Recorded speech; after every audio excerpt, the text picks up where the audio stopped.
கணவர் 18 வயசுல இருந்தே கைனி போடுவாரு.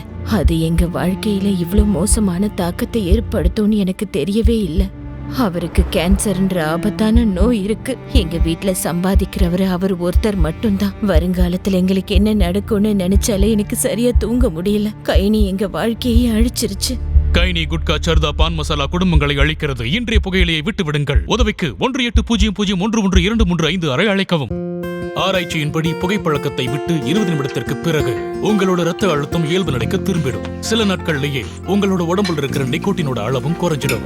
12 மாதங்கள்ல இதய நோயோட ஆபத்தும் பாதியா குறைஞ்சிடும். ஆனா இப்போ புகைப்பிடிப்பதால உங்களுக்கு இதய நோய் எப்ப வேணாலும் வரலாம். பீடி, சிகரெட் உங்க உயிரையை எடுக்கக்கூடியது. இன்றைய புகையிலையை விட்டு விடுங்கள். உதவிக்கு 18001123 அறை அழைக்கவும். Smoking causes cancer and smoking kills. புகைப்பிடித்தல் புற்றுநோயை உண்டாக்கும் மற்றும் உயிரை கொல்லும். Liquor drinking is injurious to health. மது அருந்துதல் உடல்நலத்திற்கு தீங்கு விளைவிக்கும். Be safe. Don't drink and drive. பாதுகாப்பாக இருப்பீர். மது அருந்து விட்டு வாகனம் ஓட்டாதீர்.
இது கோகுலம்ங்கிற கிராமம்.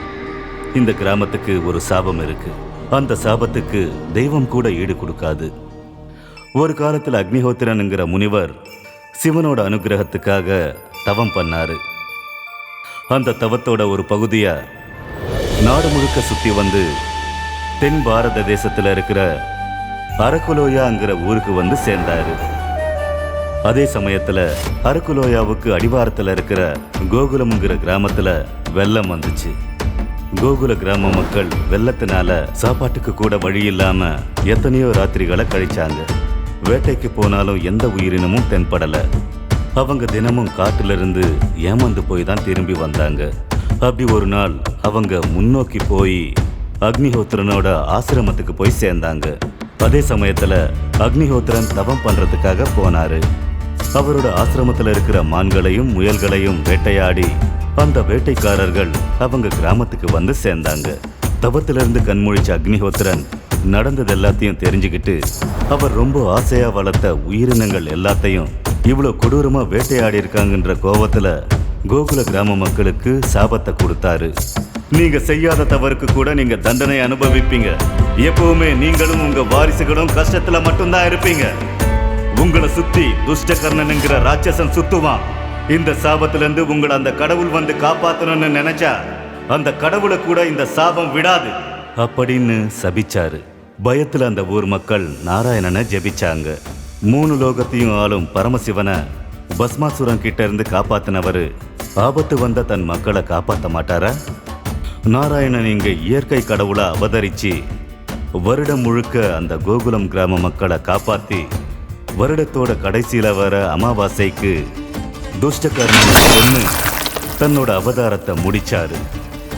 நாராயணன் அவதாரத்தை முடிச்சதுக்கு அப்புறம் மறுபடியும் அவதாரம் எடுக்கிற வரைக்கும் அந்த கிராம மக்கள் ராத்திரியில யாரும் வெளியே வர மாட்டாங்க.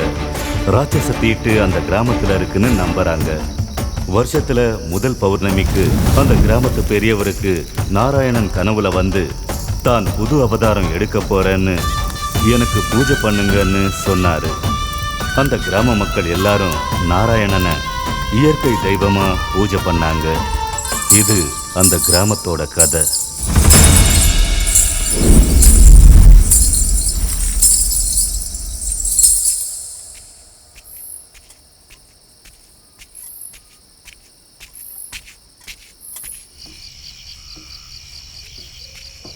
ஃபாதர் ஐயா ஊர்லேருந்து வந்துட்டாரா?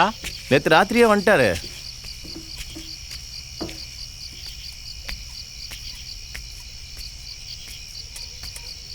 ஃபாதர் ஐயா, ஃபாதர் ஐயா, ஃபாதர் ஐயா,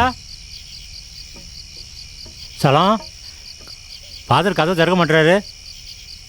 கதவை திறக்கலையா? எப்பயும் போல் வாக்கிங் போனோம். காலை 5 மணிக்கே என்னை வந்துட சொன்னார். ஒரு வாட்டி பின்னாடி பக்கம் கதவு திறந்து பார்க்கலாம் வா.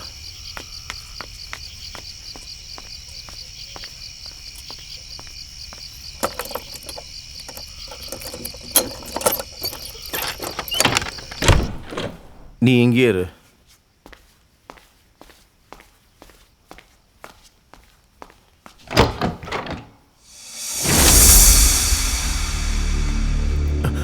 கோபால், என்னடா என்னடா யார் கொலை பண்ணது? நீ இங்கே இரு, நான் போலீஸுக்கு ஃபோன் பண்ணுறேன். சார், இங்கே காமராஜ் நகரில் கொலை நடந்திருக்கு. சர்ச்சு பக்கத்தில் 2வது தெருவில் ஃபாதர் வீட்டில்.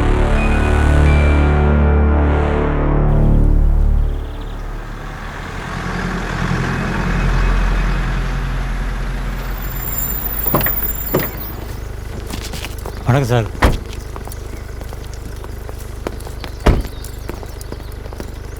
நீ தானே ஃபோன் பண்ணது? ஆமாம் சார். எப்படி நடந்தது? எனக்கு ஒன்றும் தெரியாது சார். செத்து போனவர் வீட்டில் அவர் ஒருத்தர் தான் இருக்காரா, இல்லை ஃபேமிலி ஏதாவது இருக்கா? ஃபாதர் ஐயா மட்டும்தான் சார் இருப்பார். அவங்க பொண்ணு மேரி மேடம் அமெரிக்காவில் இருக்காங்க சார். அப்புறம் இங்கே யார் வருவா? ஃபாதரோட பொண்ணும் மருமகனும் 2-3 வருஷத்துக்கு ராட்டி வந்துட்டு போயிட்டு இருப்பாங்க சார். நீ இங்கே வந்ததுலேருந்து என்ன பண்ணியோ என்ன சொன்னியோ அதை ரைட்டர்கிட்ட சொல்லு. நீ கொஞ்சம் உள்ளவா. சரி சார்.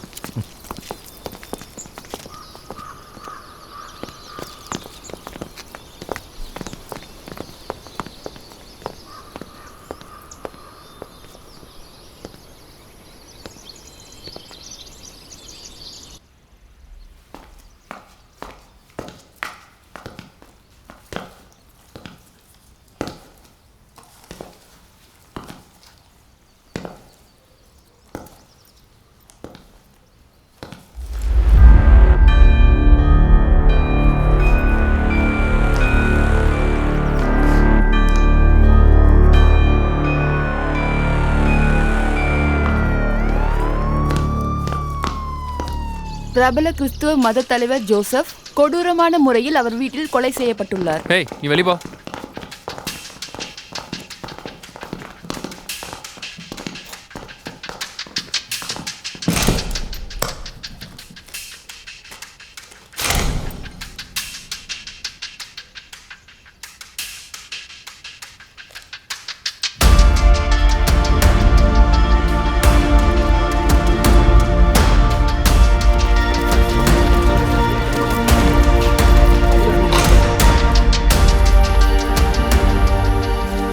சார் வணக்கம் சார்.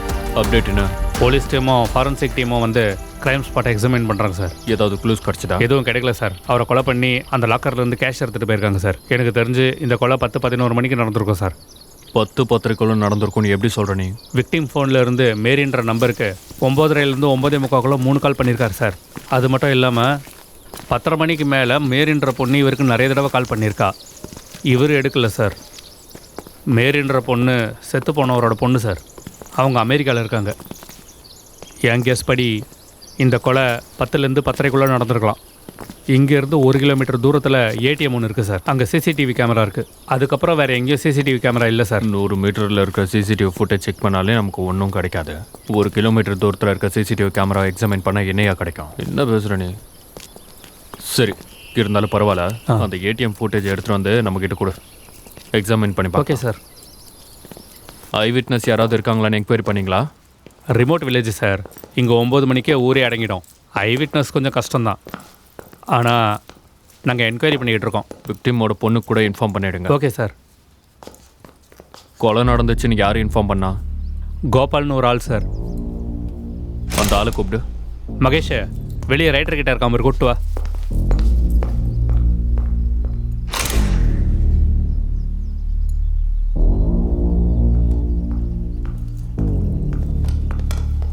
சார், இவன் தான் கோபால். உள்ள கொலை நடந்திருக்குன்னு உனக்கு எப்படி தெரியும்? தினமும் காலையில் 5 மணிக்கு வந்து ஃபாதர் வீட்டில் பால் கொடுப்பேன் சார். எப்போதும் போல் இன்றைக்கும் காலையில் 5 மணிக்கு வந்தேன் சார். கதவு தட்டினேன், திறக்கல சார். உடனே ஃபாதரோட டிரைவர் சலத்தை கூப்பிட்டேன் சார். அவர் வந்து பின்பக்க கதவை சாவி போட்டு திறந்தார் சார். என்னாச்சுன்னு உள்ளே போய் பார்த்தா ஃபாதர் இறந்து கிடந்தார் சார். பயந்து போய் உடனே போலீஸுக்கு ஃபோன் பண்ணிட்டேன் சார். இவ்வளோ தான் சார் எனக்கு தெரியும்.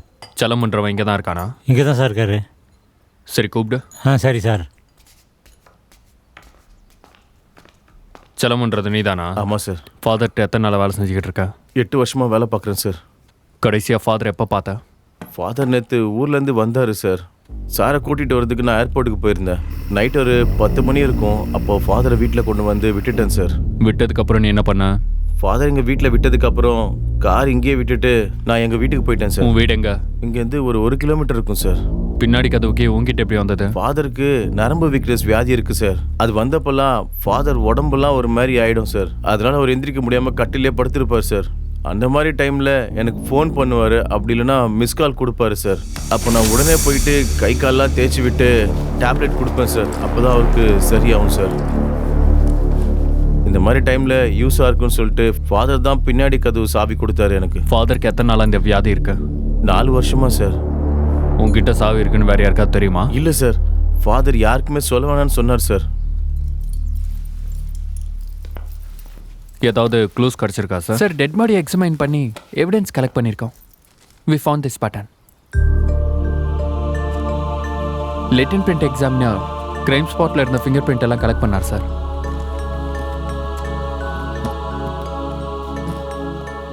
சார், இங்கே வேலை முடிஞ்சிருச்சு.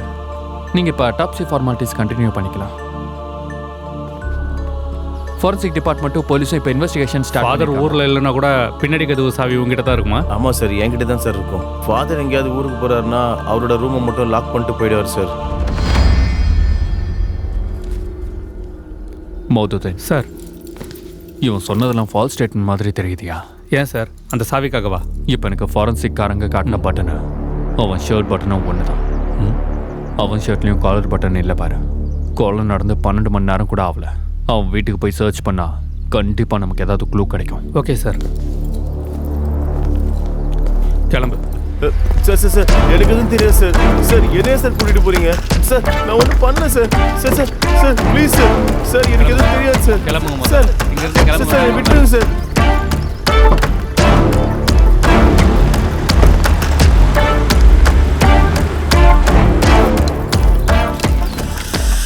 சார், என்னாச்சு சார்? எங்க நீ வெளியே இருமா. சார், சலு, என்னடா ஆச்சு?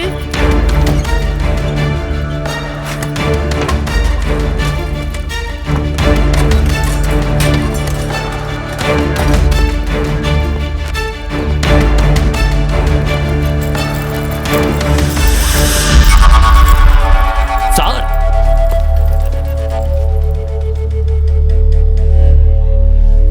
மகேஷ், அவனை அரெஸ்ட் பண்ண.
ஜெயராமா, ஜானகிராமா, நீங்க எந்த கோயிலுக்கு போனாலும் எந்த புராணத்தை படிச்சாலும் ராமர்தும் சீதைதும் பிரஸ்தாவனம் வந்தப்ப சீதாராமர் தான் கூப்பிடுவாங்க.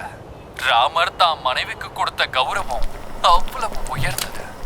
ராமருக்கு இருக்கிற ஒரு உயர்ந்த குணம் என்னன்னா அவரு யாரையும் எப்பையும் குறைச்சி எடை போட மாட்டாரு. சுந்தரகாண்டத்துல ராமர் வாலிய சாகடிச்ச தீரு இருக்குமே, அது ஒரு அற்புதம். இந்த மாதிரி ராமரை பத்தி சொல்லணும்னா பல கதைகள் சொல்லிக்கிட்டே போகலாம். ராமர் ஒரு வீரர், சூரன், பல மன்னர்களை போல் இல்லாமல் தனித்து வாழ்ந்தவர், சிறந்தவர். நேற்று டாக்டரை பார்த்தம்மா, ஒன்றும் பிரச்சனை இல்லைன்னு சொன்னார். நாளைக்கு தெரப்பி செஷன் ஒன்று இருக்கான், அதுக்கு மட்டும் வர சொன்னார். ஏம்மா அழற? ஆறுமா, நீ அழுதா எனக்கும் அழுக வருது. உன்னோட நிலைமையில நான் இருந்தா நீ இப்படிதான் பண்ணுவியா? கவலைப்படாதம்மா. உனக்கு இந்த நிலைமை வர்றதுக்கு அந்த கடவுள் தான் காரணம். உன்னால் என்ன பண்ண முடியும் சொல்லு? உடம்பளவில் பாதிக்கிறத விட மனசளவில் பாதிச்சிருக்கு. இது ரொம்ப கொடூரமானது. அந்த மாதிரி மனசோட பாதிக்கப்பட்டவங்க வெளியே நிறைய பேர் இருக்காங்கம்மா. அவங்களோட கம்பேர் பண்ண அவங்களுக்கு இருக்கிறது பெரிய நோயே கிடையாது. லக்ஷ்மி வந்திருக்கா போல, நீ எதுவுமே யோசிக்காதம்மா. நான் கோர்ட்டுக்கு போயிட்டு வரேன்.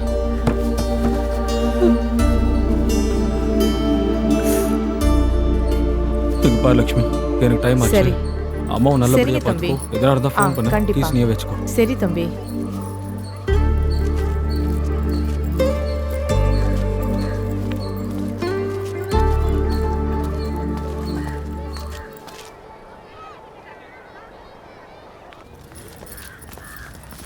வணக்கம் சார். அந்த சர்ச் ஃபாதர் மர்டர் கேஸ் உங்களோட தானே? ஆமா சார். அந்த ஃபைலை கொடுங்க. ஐயா, என் தம்பி ஃபாதரை கொலை பண்ணலையா, யாரோ வேணும்னே மாட்டி விட்டுருக்காங்க ஐயா. நிறுத்துமா. உன் தம்பி இந்த கொலையை பண்ணலன்னு நீயும் நானும் சொன்னா மட்டும் அவன் நிரபராதி ஆயிடுவானா? இந்த கோர்ட்டுக்கு தெரிய வேண்டாமா? உங்க தம்பி தான் இந்த கொலையை பண்ணதா போலீஸ்ல சொல்றாங்க. இப்போ இந்த கேஸில் அவங்க பக்கம் வாதாட போறது பப்ளிக் ப்ராசிக்யூட்டர். ப்ராசிக்யூட்டர்னா என்னன்னு தெரியுமா? Government lawyer. இப்போ அந்த ப்ராசிக்யூட்டர் இந்த கொலையை உங்க தம்பி தான் பண்ணான்னு ஜட்ஜை நம்ப வைக்கிறதுக்காக எல்லா விதத்திலையும் சாட்சிகளை கொண்டு வருவார். ஆனால் நம்ம கிட்ட உங்க தம்பி இந்த கொலையை செய்யலைன்னு நிரூபிக்கிறதுக்கு ஒரு சாட்சி ஆதாரமாவது இருக்கா? பேசுறீங்க. இந்த மாதிரி ஆளுங்கெல்லாம் எனக்கு தான் வந்து சேர்றீங்க.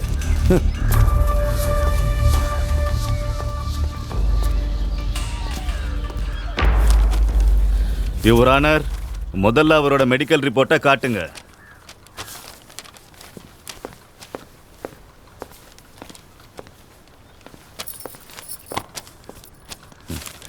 யுவர் ஆனர், கடந்த 16ஆம் தேதி டிசம்பர் 2022 ராத்திரி 10லேருந்து 10:30 மணிக்குள்ள சர்ச் ஃபாதர் ஆண்ட்ரூ ஜோசப்ங்கிற நபர் கொடூரமான முறையில் கொல்லப்பட்டிருக்காரு. போலீஸ் கிரைம் ஸ்பாட்டுக்கு போய் அவங்க இன்வெஸ்டிகேஷனை தொடங்கினாங்க.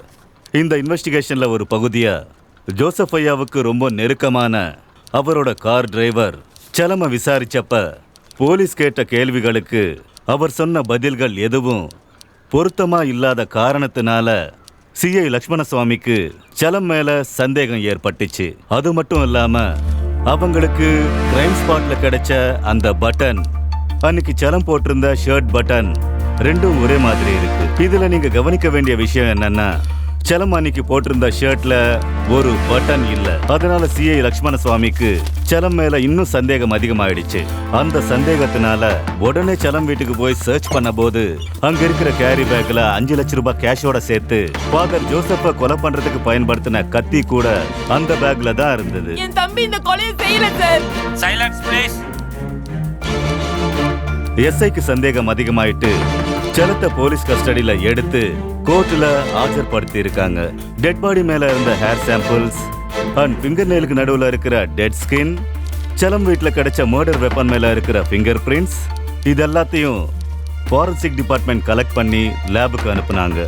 இன்னொரு 2 நாள்ல ஃபாரன்சிக் ரிப்போர்ட்டும் ரிசல்ட்டும் அண்ட் போஸ்ட்மார்ட்டம் ரிசல்ட்ஸும் வரும் சார். ஃபாரன்சிக் ரிசல்ட்ஸ் வர வரைக்கும் செலம்க்கு பெயில் கொடுக்க கூடாதுன்னு, அவர் போலீஸ் கஸ்டடியிலேயே இருக்கணும்னு கனம் கோட்டார வேண்டிக்கிறேன்.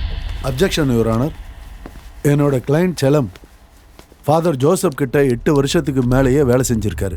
ஜோசப் சாருக்கு அவரோட பொண்ணை தவிர சொந்தம்னு யாரும் கிடையாது. அவரோட பொண்ணு கூட அமெரிக்காவில் இருக்கிறதுனால ஜோசப் சாருக்கு அவரோட ஹெல்த் சம்பந்தப்பட்ட பிரச்சனையில இருந்து அவரோட பர்சனல் ப்ராப்ளம் வரைக்கும் என்னோட கிளைண்ட் செலம் தான் பக்கத்துல இருந்து பார்த்துக்கிட்டாரு. அவ்வளவு நம்பிக்கையா வேலை பார்த்துட்டு இருந்த ஆளு பணத்துக்காக ஃபாதர் ஜோசப்பை இவ்வளவு கொடூரமா கொலை பண்ணாருன்னு சொன்னா யாரும் நம்ப மாட்டாங்க யுவரான. யுவர் ஆனர், ஃபோரன்சிக் ரிசல்ட் வர வரைக்கும் என் கிளையண்ட்டை குற்றவாளியாக கருதக்கூடாது. இதை உங்கள் கவனத்தில் வச்சுக்கிட்டு என்னோட கிளையண்ட்டுக்கு பெயிலை அனுமதிக்குமாறு தாழ்மையுடன் கேட்டுக்கொள்கிறேன். டிஃபென்ஸ் லாயர், உங்கள் கிளைண்ட் கொலை பண்ணலங்கிறதுக்கு உங்ககிட்ட ஏதாவது சாட்சி இருக்கா? என்னால் கண்டிப்பாக சொல்ல முடியும் யுவர் ஆனர். ஃபோரன்சிக் ரிப்போர்ட் இந்த கொலைக்கும் என் கிளையண்ட்டுக்கும் எந்த சம்மந்தம் இல்லைன்னு சொல்லும்.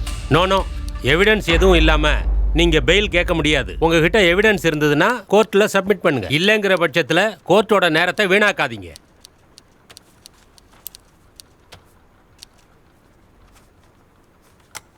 இரண்டு பக்க வாதங்களையும் கேட்டதுக்கு பிறகு ஆண்ட்ரூ ஜோசப் கொலையில் முக்கிய குற்றவாளியாக இருக்கிற ஜலத்துக்கு கோர்ட் பெயில் கொடுக்கக்கூடாதுன்னு உத்தரவிடுகிறேன். ஃபோரன்சிக் அண்ட் போஸ்ட்மார்ட்டம் ரிப்போர்ட் வர்றதுக்கு இன்னும் ஒரு நாள் அவகாசம் தேவைப்படுது. அதனால் வர்ற 20ஆம் தேதிக்கு கேஸை ஒத்தி வைக்கிறேன். ஃபோரன்சிக் ரிப்போர்ட்டை பரிசீலித்து அதன் அடிப்படையில் கோர்ட் உங்களுக்கு வருகிற 20ஆம் தேதி தீர்ப்பளிக்கப்படும். அதுவரை சலம் போலீஸ் கஸ்டடியில் இருக்க உத்தரவிடுகிறேன்.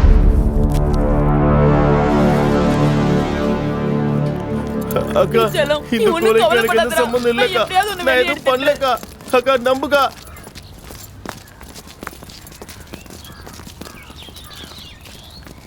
ஐயா ஐயா, என் தம்பியை தண்டனையிலிருந்து காப்பாற்ற முடியாதுங்களா ஐயா? தண்டனை வராமல் தடுக்கிறது கஷ்டம். தண்டனையை குறைக்க தான் வழி இருக்கான்னு பார்க்கணும். எனக்கு தர வேண்டிய ஃபீஸ் மேட்ரு என்னாச்சு? நாங்கள் இருக்கிற வீட்டை அடமானம் வச்சிருக்கோங்க ஐயா. இன்னும் 2 வாரத்தில் பணம் கொடுத்துட்றோன்னு சொல்லியிருக்காங்க ஐயா. அப்படின்னா 2 வாரம் வரைக்கும் எனக்கு ஃபீஸே கொடுக்க மாட்டீங்க. சங்கர், அந்த ஃபைலை கொடுத்துரு. உங்கள் தம்பி கேஸை வாதாடுறதுனால கோர்ட்டில் வேலை செய்கிற குமாஸ்தாலேருந்து ஜட்ஜு வரைக்கும் எல்லாருமே என்னை கேவலமாக பார்க்குறாங்க. சரின்னு கஷ்டப்பட்டு வாதாடினதுக்கு பணமாவது வருமேன்னு தான் இந்த கேஸை நான் கையில் எடுத்தேன். இப்போ அந்த பணத்தை கூட நீங்கள் சமயத்துக்கு தரலங்கிறப்போ உங்கள் தம்பி கேஸை நான் வாதாடலாமா? அப்படி சொன்னால் எப்படிங்க ஐயா? நான் வேண்டான்னு நீங்கள் எந்த வக்கீல் கிட்ட போனாலும் இந்த ஃபைலை கூட கையில் வாங்க மாட்டாங்கம்மா. எதுக்குன்னா இந்த மாதிரி பலமில்லாத கேஸை வாதாடினா தோக்கிறத தவிர வேற வழியே இல்லை. அது மட்டும் இல்லை, இருக்கிற பேரும் கெட்டுரும். இன்னொரு முக்கியமான விஷயம், இந்த கேஸை ஃபாஸ்ட் ட்ராக்கில் போட்டிருக்காங்க. அப்படின்னா ஆதாரம் கிடைச்ச உடனே தீர்ப்பை சொல்லிட்டு தண்டனையை கொடுத்துருவாங்க. இங்கே பாருமா, வரப்போகிற வாய்தாக்குள்ளே நான் கேட்ட பணத்தை எனக்கு கொடுத்தா கேஸை வாதாடுறதுக்கு நான் கோர்ட்டுக்குள்ளே வருவேன். இல்லைன்னா உங்கள் இஷ்டம். ஐயா,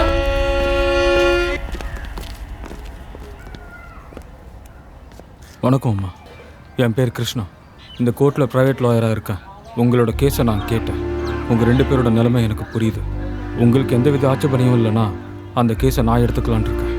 செலமுக்கும் இந்த கொலைக்கும் எந்தவித சம்மந்தமும் இல்லைன்னு எனக்கு தெரியும். இந்த கேஸை வாதாடுறதுக்கு எனக்கு காசு கூட தர வேண்டாம்.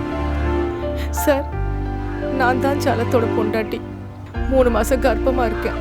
இந்த மாதிரி நேரத்தில் எங்கள் அப்பா அம்மா கூட என்னை பார்க்கறதுக்கு வரல சார். அவங்களே எங்களை வேணான்னு சொல்லிட்டாங்க சார். நீங்கள் யாருன்னு கூட எனக்கு தெரியாது சார். தெய்வம் மாதிரி வந்து உதவி செய்கிறேன்னு சொல்கிறீங்க சார். எங்ககிட்ட காசு இல்லை, இருந்தாலும் வேணான்னு சொல்கிற தைரியம் எங்களுக்கு இல்லை சார். இந்த கொலையை என் தம்பி செய்யலப்பா. வேணும்னே யாரோ மாட்டி விட்டுருக்காங்க. என் தம்பிக்கு எப்படியாவது தண்டனை கிடைக்காம காப்பாத்துப்பா. செல்லம் உண்மையாகவே எந்த தப்பும் பண்ணலைன்னா அவரை வெளியே கொண்டு வர பொறுப்பு என்னோடது. அந்த கேஸ் ஃபைலை என்கிட்ட கொடுங்க. நீங்கள் போயிட்டு வாங்க. ரொம்ப நன்றிப்பா. சரி.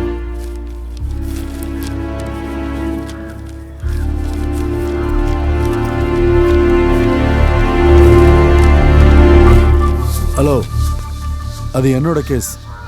நீங்கள் தான் வேண்டான்னு விட்டு போயிட்டீங்களே. வேண்டான்னு சொல்லி விட்டுட்டு போல, பணத்துக்காக அவங்கள சும்மா மிரட்டினேன். நீங்கள் எவ்வளோ வாதாடினாலும் இந்த கேஸில் நீங்கள் தோத்துருவீங்கன்னு உங்களுக்கு தெரியும். தோத்துருவீங்கன்னு தெரிஞ்சு அவங்க கிட்ட காசு வாங்குறது உங்களுக்கு இது நியாயமாக தெரியுதா? நியாயமா? 4480 நிபந்தனைகள் கலந்திருக்கிற நம்ம பாரத நீதிமன்றங்களில் 16,438 நியாயம் சொல்ற நீதிபதிகள் இருக்காங்க. 682 டிஸ்ட்ரிக்ட் கோர்ட் இருக்கு. 25 ஹை கோர்ட் இருக்கு. இன்னும் லட்சக்கணக்கான வக்கீல்கள் இருக்காங்க. இவ்வளவு பெரிய நீதித்துறையில நியாயத்துக்காக நியாயம் பக்கம் நிக்கிற ஒவ்வொரு ஆளுமே 99% பேரு எனக்கு நியாயம் கிடைக்கலன்னு ரீஅப்பீலுக்கு போறாங்க. இவ்வளவு பெரிய நீதித்துறையிலேயே ஜனங்களுக்கு சரியான நியாயம் கிடைக்கலங்கிறப்ப நீ என் மேல பழிய சொல்றது எனக்கு பிடிக்கல. என்ன இங்க சமயம் சந்தர்ப்பத்தை வச்சு தன்னோட முகங்களை மாத்திக்கிற நாடகக்காரங்க தான் எல்லாரும். யார்கிட்ட இருந்து இந்த ஃபைலை வாங்கினியோ திரும்ப அவங்க கிட்டே கொடுத்துட்டு உன் வேலையை போய் நீ பாரு. நீங்க சொன்னதை நான் பண்ண மாட்டேன். ஆனால் இன்னொரு ஆப்ஷன் இருக்கு. நான் சொன்னதை நீங்கள் செய்யணும். இந்த கேஸை சாக்கா வச்சு அவங்க கிட்ட வாங்கலாம்னு நினச்ச அந்த பணத்தையும் இந்த ஃபைலையும் இது ரெண்டுத்தையும் நீங்கள் மறந்துடுங்க. என் அனுபவம் அளவுக்கு இல்லை உன் வயசு. ஏதோ புரட்சி பண்ணுறோன்னு நினப்பா உனக்கு. இங்கே சிஸ்டத்தை பற்றி உனக்கு தெரியாது. ராஜ்யத்தில் இருக்கிற நீதி அதே ராஜ்யத்தை அமுல்படுத்தும் போது இருக்காது. இங்கே நீ வாழ்கிற வாழ்க்கையை வச்சு தண்டனைகள் தான் மாறும். நடுவில் உன்ன மாதிரி ஆளுங்க வந்து சிஸ்டத்தை மாத்துறதுக்கு அம்பேத்கர் வாரிசுன்னு நினச்சிட்டியா? அவர் எழுதின சட்டத்தால் தான் நம்ம வாழ்கிறோம். நான் மட்டும் இல்லை, அவர் எழுதின சட்டத்தை மதித்தவங்க எல்லாரும் அவரோட வாரிசு தான். உங்களையும் சேர்த்து தான் சொல்கிறேன். அதை ஞாபகம் வச்சுக்கிட்டு புறப்படுங்க. டேய்,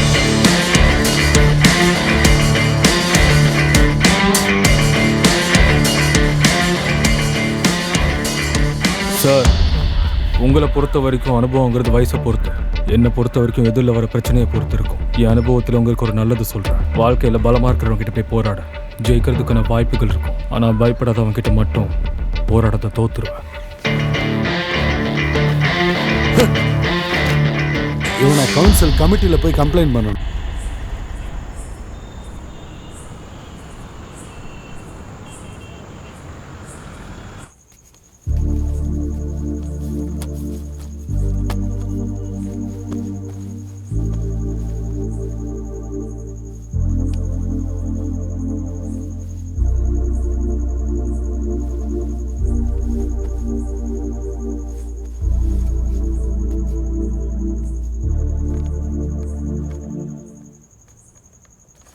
இந்த டேவிட் கார் டிரைவர் யாரு?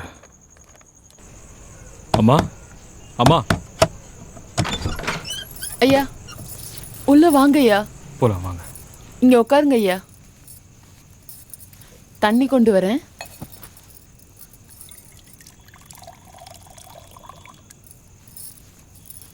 இந்தாங்க குடிங்க.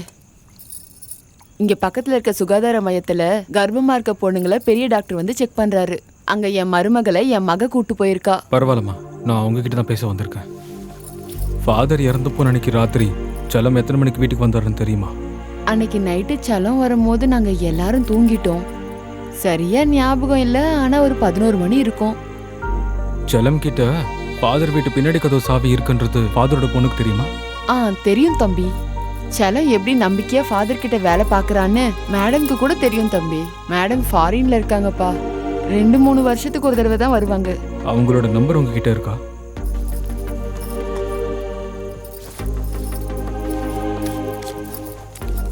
இந்தப்பா. என்கொயரி ரிப்போர்ட்ஸ் படிச்சதுக்கு அப்புறம் நீங்க கொடுத்த ஸ்டேட்மெண்ட் படி உங்க வீட்டில் கிடைச்ச அந்த பேக் டேவிடோட டிரைவரோடது. டேவிட் யாரு? இங்க 10க்கு மேல சர்ச் இருக்கு. வருஷம் வருஷம் சர்ச் ஃபாதர் மாறிக்கிட்டே இருப்பாங்க. இங்க டவுன் பாயிண்ட்ல இருக்க சர்ச்சுக்கு புதுசா வந்திருக்க ஃபாதர் பேரு டேவிட். டேவிட் என்றவரோட கார் டிரைவர் உங்களுக்கு பேக் கொடுக்கும்போது செல்லம் வீட்டில் தான் இருந்தானா? தினமும் வெடிகாலையில் 5 மணிக்கு ஃபாதர் பார்க்குக்கு வாக்கிங் பண்ண போவார். செல்லம் ஃபாதரை பார்க்கில் ட்ராப் பண்ணுறதுக்கு 5 மணிக்கு முன்னாடியே அவர் வீட்டுக்கு போயிடுவான். செல்லம் போனதுக்கு அப்புறம் தான் பேக் கொடுத்தாங்க. பேக் கொடுத்தப்போ என்ன சொன்னாரு? ஃபாதர் டேவிட் செல்லம் ஜோசப் சாரை பார்க்கும்போது இந்த பேக்கை ஜோசப் சார் கிட்ட கொடுக்க சொன்னதா சொன்னாங்க. சர்ச்சுக்கு சம்மந்தப்பட்ட ஏதோ விஷயம்னு அந்த பேக்கை எடுத்து வந்து உள்ளே வச்சுட்டு செல்லம் வந்ததும் கொடுத்துடலான்னு நான் நினச்சிட்டு இருந்தேன். அதை தவிர்த்து செல்லத்துக்கும் அந்த கொலைக்கும் எந்த சம்மந்தமும் இல்லை சார். அவரோட முகத்தை பார்த்தீங்களா? எப்படி இருக்கும், ஞாபகம் இருக்கா? இருட்டில் முகம் தெரியல தம்பி. முகத்தை கூட எதையோ வச்சு மூடிட்டு இருந்தாங்க. அதுக்கப்புறம் டேவிடை பார்த்து இந்த விஷயத்தை பற்றி கேட்டிங்களா? இல்லை தம்பி. இப்போதான் இங்கே இருக்க எல்லாரும் எங்களை வீடு காலி பண்ணிட்டு போக சொல்கிறாங்க. எங்களை ஒரு கொலைகாரங்களா பார்க்குறாங்க. ஒரு பெரிய வக்கீலா பார்த்து எப்படியாவது காப்பாத்திடலான்னு பார்த்தா அவரும் முடியாதுன்னு கையை விரிச்சிட்டாரு. அந்த டேவிட் இப்போ எங்க இருப்பாரு? வணக்கம். சொல்லுங்க. உங்ககிட்ட ஒரு விஷயம் பேசணும் சார். ஜோசப் சாரோட கொலையை பற்றி உங்களுக்கு தெரியும்னு நினைக்கிறேன். அந்த கொலையில் உங்கள் கார் டிரைவரும் இன்வால்வ் ஆகிக்கிறதா ரிப்போர்ட்டில் இருக்கு. உங்கள் கார் டிரைவரை கூப்பிட்டீங்கன்னா நான் கொஞ்சம் பேசணும். நீங்கள் ஏதோ தப்பாக புரிஞ்சுக்கிட்டீங்க. இங்கே அந்த மாதிரி ஆளுங்க யாரும் வேலை செய்யல. இன்னும் சொல்லப்போனால் என்கிட்ட காரே கிடையாது. இல்லை சார், ஜோசப்க்கு கொடுக்கணும்னு சொல்லி செல்லம் வீட்டுக்கு நீங்கள் அந்த பேக்கை கொடுத்து விட்டதா என்கொயரி ரிப்போர்ட்டில் எழுதியிருக்கு. போலீஸ்க்கும் அந்த பேக்கில் இருக்கிற எவிடன்ஸ் கிடச்சது சார். நான் இங்கே வந்து 6 நாள் ஆகுது. ஜோசப் ஃபாதரை இது வரைக்கும் பார்க்கல. ஜோசப் ஃபாதர் இங்கே இருக்கிற சர்ச் எல்லாத்துக்கும் தலைவருங்கிறதுனால நானே போய் அவரை பார்க்கலான்னு இருந்தேன். அதுக்குள்ள இப்படி ஆயிடுச்சு. தெரியாத ஆளுங்களோட எனக்கு என்னங்க பழக்கம் இருக்க போதும். உங்களுக்கு யாரோ ராங் இன்ஃபர்மேஷன் கொடுத்துருக்காங்க. இந்த விஷயமா போலீஸ் வந்து உங்களை என்கொயரி பண்ணாங்களா? இல்லையே. Thank you father.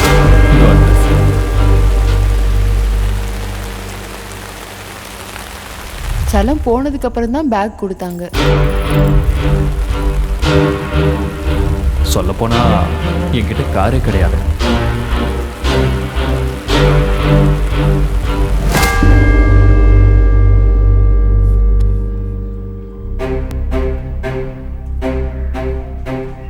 ஹலோ மேரி மேடம், நான் சலன் தரப்பு லாயர் பேசுகிறேன். இந்த சமயத்தில் உங்களை டிஸ்டர்ப் பண்ணதுக்கு என்ன மன்னிச்சிருங்க. ஆனால் நீங்கள் கொடுக்குற ஸ்டேட்மெண்ட் சலத்துக்கும் அவங்க குடும்பத்துக்கும் ரொம்ப யூஸ்ஃபுல்லாக இருக்கும். செலம் உங்கள் அப்பா கிட்ட எவ்வளோ நம்பிக்கையாக வேலை பார்த்தாரோ, செலம் கிட்ட இருக்கிற அந்த ஸ்பேர்க்கு உங்கள் அப்பா அவருக்கு எதுக்காக கொடுத்தாரோ அது எல்லாத்தையும் வாய்ஸ் நோட்டில் அமிச்சா நல்லா இருக்கும்னு தோணுது. இந்த ஹெல்ப் எங்களுக்கு ரொம்ப யூஸ்ஃபுல்லாக இருக்கும் மேடம். புரிஞ்சுக்கிட்டு அனுப்புவீங்கன்னு நினைக்கிறேன் madam. Thank you Mary madam.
Silence. Judge ஐயா வராரு.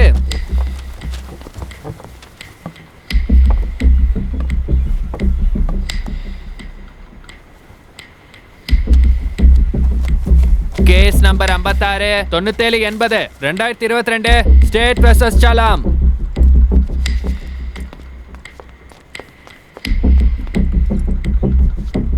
You can proceed. Your honour, 16ஆம் தேதி ஆண்ட்ரூ ஜோசப் கொலை செய்யப்பட்ட கேஸில் போலீஸ் சந்தேகத்தின்படி முக்கிய குற்றவாளியாக சலமுங்கிற நபரை அரெஸ்ட் பண்ணாங்க. அந்த சந்தேகம் 100க்கு 100 உண்மைன்னு இந்த ஃபோரன்சிக் ரிப்போர்ட் சொல்லுது யுவர் ஆனர். சொல்றாங்கய்யா, என் தம்பி மேல இவங்க வேணும்னே பழி சுமத்துறாங்க. Silence, silence. போன ஹியரிங்ல கூட இவங்க இதே மாதிரி பேசும்போது நடுவுல வந்து டிஸ்டர்ப் பண்ணாங்க. மறுபடியும் இந்த சிச்சுவேஷன் வராம இருக்க ஒரு டிசிப்ளினரி ஆக்ஷன் எடுக்கணுங்கிறது தான் என்னோட கோரிக்கை. மை லார்ட், அவங்க சாதாரண குடும்பத்தை சேர்ந்தவங்க. இது வரைக்கும் அவங்க கோர்ட் வாசலை மிதிச்சது கூட இல்லை. அவங்களுக்கு கோர்ட்டில் இருக்கிற ரூல்ஸ் ப்ரொசீஜர்ஸ் எதுவுமே தெரியாது. ஆனால் எல்லாமே தெரிஞ்ச அந்த பப்ளிக் ப்ராசிக்யூட்டர் ஒரு கவர்மெண்ட் லாயராக இருந்து கோர்ட் ரூமில் ஃபாலோ பண்ண வேண்டிய ப்ரொசீஜர்ஸை மறந்துட்டார். ஆர்டிகல் 19 படி, சுப்ரீம் கோர்ட் கொடுக்குற ஆர்டர் படி கோர்ட் ரூமில் எந்த அக்யூஸ்டையும் விலங்கு போட்டு வைக்கக்கூடாது. Remove that handcuff.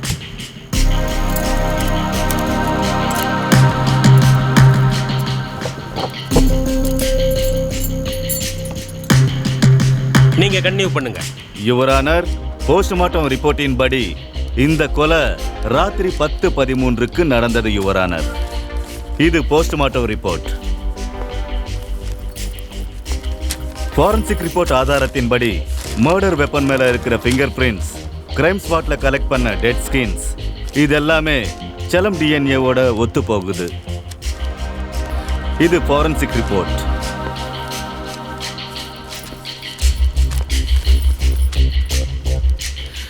இந்த ஆதாரங்கள் எல்லாம் சொல்ற உண்மை ஒண்ணுதான். ஃபாதர் ஆண்ட்ரூ ஜோசப்ப ரொம்ப கொடூரமா கொலை பண்ண நபர் இந்த சலன் தான் your honour. Section 392 punishment for robbery and section 302 punishment for மர்டரின் கீழ் ஆயுள் தண்டனை கொடுக்குமாறு கோட்டார் அவர்களை கேட்டுக்கொள்கிறேன். Objection your honour. Prosecutor sir, அந்த ஃபாரன்சிக் ரிப்போர்ட் உங்களுக்கு காட்டி என் கிளைண்ட் சலன் தான் அக்யூஸ்டன் சொல்றார். இதை எப்படி நிரூபிக்க முடியும் யுவர் ஆனர்? ஒரு பெரிய பிரச்சனையை சர்வே எடுத்ததுக்கு அப்புறம் வெளியே வந்த உண்மை என்னன்னா, தேர் ராங்ஃபுல் கன்வெக்ஷன்ஸ் இன் ஃபாரன்சிக்ஸ் ரிப்போர்ட்ஸ் தப்பா இருக்கிறதுக்கான வாய்ப்பு இருக்குன்னு அர்த்தம். அந்த சர்வே உங்களுக்கு சப்மிட் பண்றேன் சார். யூரோப்ல ஆனி மேரின்னு ஒரு பொண்ணை கொலை பண்ண கேஸ்ல டேவிட் பட்லருங்கிற ஒரு ஆளை ஃபாரன்சிக் ரிப்போர்ட்டை வச்சு அவர் தான் அந்த கொலை பண்ணாருன்னு நம்பி போலீஸ் அந்த ஆளை அரெஸ்ட் பண்ணியிருக்காங்க. அவரை ரொம்ப மோசமாக டார்ச்சர் பண்ணி ஒரு 7-8 மாசத்துக்கு அப்புறம் அவர் தரப்பு லாயர் மறுபடியும் அதை அப்பீல் பண்ணதுனால கோர்ட் அந்த ஃபாரன்சிக் ரிப்போர்ட்டை திரும்பவும் வெரிஃபை பண்ண சொன்னாங்க. அந்த ரீவெரிஃபைட் ஃபாரன்சிக் ரிப்போர்ட்ல வெளியே வந்த உண்மை என்னன்னா, அந்த கிரைம் ஸ்பாட்ல கலெக்ட் பண்ண எவிடன்ஸ்ல இருக்கிற டிஎன்ஏ டேவிடுக்கு இருக்கிற டிஎன்ஏவோட சுத்தமா மேட்ச் ஆகலன்னு. இது ஒரு ட்ரூ இன்சிடென்ட் யுவர் ஆனர்.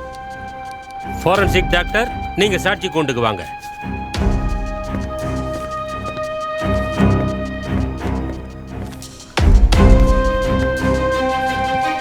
வணக்கம் சார்.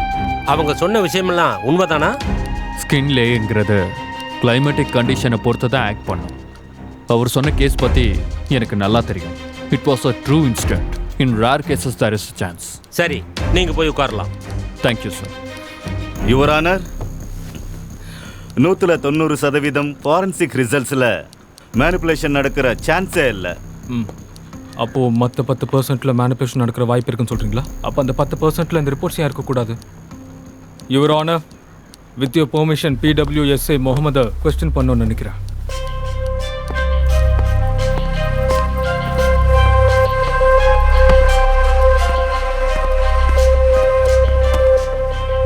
எல்லாம் உண்மையாக சொல்லுவேன் சார்.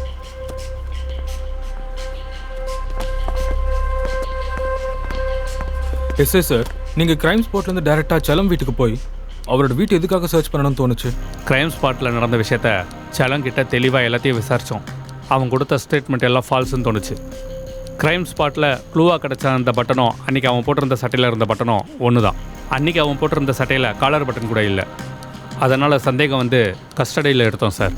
அதுக்கப்புறம் அவன் வீட்டில் போய் செக் பண்ணி பார்த்தோம். உங்களுக்கு எங்கே ஃபால்ஸ் ஸ்டேட்மெண்ட்டை தெரிஞ்சது? ஜோசப் சார் வீட்டோட பின்னாடி கதவு சாவி அவங்ககிட்ட இருக்குது. அந்த சாவி எப்படி வந்ததுன்னு நான் கேட்டேன். அதுக்கு அவன் என்னமோ ஜோசப் சாருக்கு நரம்பு வீக்னஸ் ஏதோ இருக்குன்னு அந்த பிரச்சனை வரும்போது அவர் மருந்து சாப்பிட்ணுன்னும் அந்த டைமில் எனக்கு ஃபோன் பண்ணாருன்னா நான் போய் டேப்லெட்ஸ் கொடுக்கணுன்னு டாக்டர் சொன்னதாக சொல்லி என்கிட்ட சொன்னேன் சார். அதுக்கப்புறம் தான் அவர் நார்மலாக வரணும்னு சொன்னான் சார். எனக்கு என்னமோ இந்த ஸ்டேட்மெண்ட் ஃபால்ஸ்ன்னு தோணுச்சு. It was a clean crime sir. எங்கேயும் கதவை உடச்ச மாதிரி தெரியல. இந்த மாதிரி கேசஸில் தெரிஞ்சவங்களே கொலை பண்ணுறதுக்கு நிறைய வாய்ப்பு இருக்குது சார். உங்களுக்கு செலம் ஃபால்ஸ் ஸ்டேட்மெண்ட் கொடுத்தாருங்கிறது உங்களோட அசம்ஷனா? ஆமாம் sir. Your honour, SA sir சொல்கிறதுக்கும் உண்மைக்கும் ரொம்ப தூரம் இருக்குது. இதில் ஜோசப் ஃபாதரோட பொண்ணு மேரியோட வாய்ஸ் ஸ்டேட்மெண்ட் இருக்குது. அவங்க யூஎஸில் இருக்கிறதுனால ஸ்டேட்மெண்ட் எப்படி கொடுத்துருக்காங்க?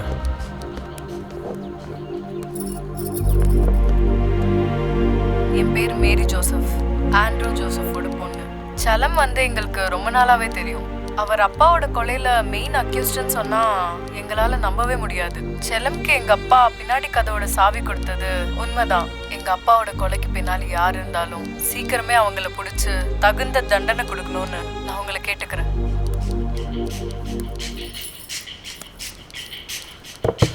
யுவர் ஆனர், டிஃபென்ஸ் லாயர் தன்னோட சுயநலத்துக்காக ஒரு குற்றவாளிக்கு உதவி செய்யும் விதமா காவல்துறை அவங்க இன்வெஸ்டிகேஷன்ல கலெக்ட் பண்ண சாட்சிகள் அனைத்தையும் தப்புன்னு சொல்றது ரொம்ப வருத்தம் தரக்கூடிய விஷயமா இருக்கு. காவல்துறை சாமர்த்தியமா செயல்பட்டு குற்றவாளி வீட்டில் விக்டிமை கொலை செய்ய உபயோகப்படுத்தின வெப்பன், அவர் வீட்டில் காணாம போன பணத்தை ரெட் ஹேண்டடா பிடிச்சாங்க.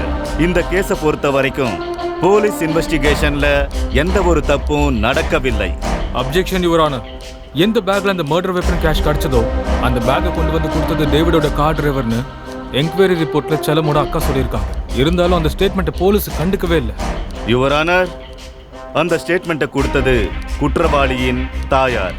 டிஃபென்ஸ் லாயர் அந்த ஸ்டேட்மெண்ட்டை புடிச்சுக்கிட்டு இன்வெஸ்டிகேஷன்ல தப்பு இருக்குன்னு சொல்றது it's a wrong word. Your honour, செல்லமோட அக்கா கொடுத்த ஸ்டேட்மெண்ட் படி அவங்க யாருன்னு தெரியாத ஆள்லாம் நம்ம கண்டுக்க தேவையில்லை. அவங்க கிளியரா நேம் அண்ட் டீடைல் சொல்லும் போது போலீஸ் அந்த ஸ்டேட்மெண்ட் எதுக்காக கண்டுக்கலன்னு சுத்தமா புரியல. என்கொயரி ரிப்போர்ட்ல அவங்க கொடுத்த ஸ்டேட்மெண்ட்டை உண்மையிலேயே நீங்க வெரிஃபை பண்ணலையா சார்? அது say yes or no? No sir.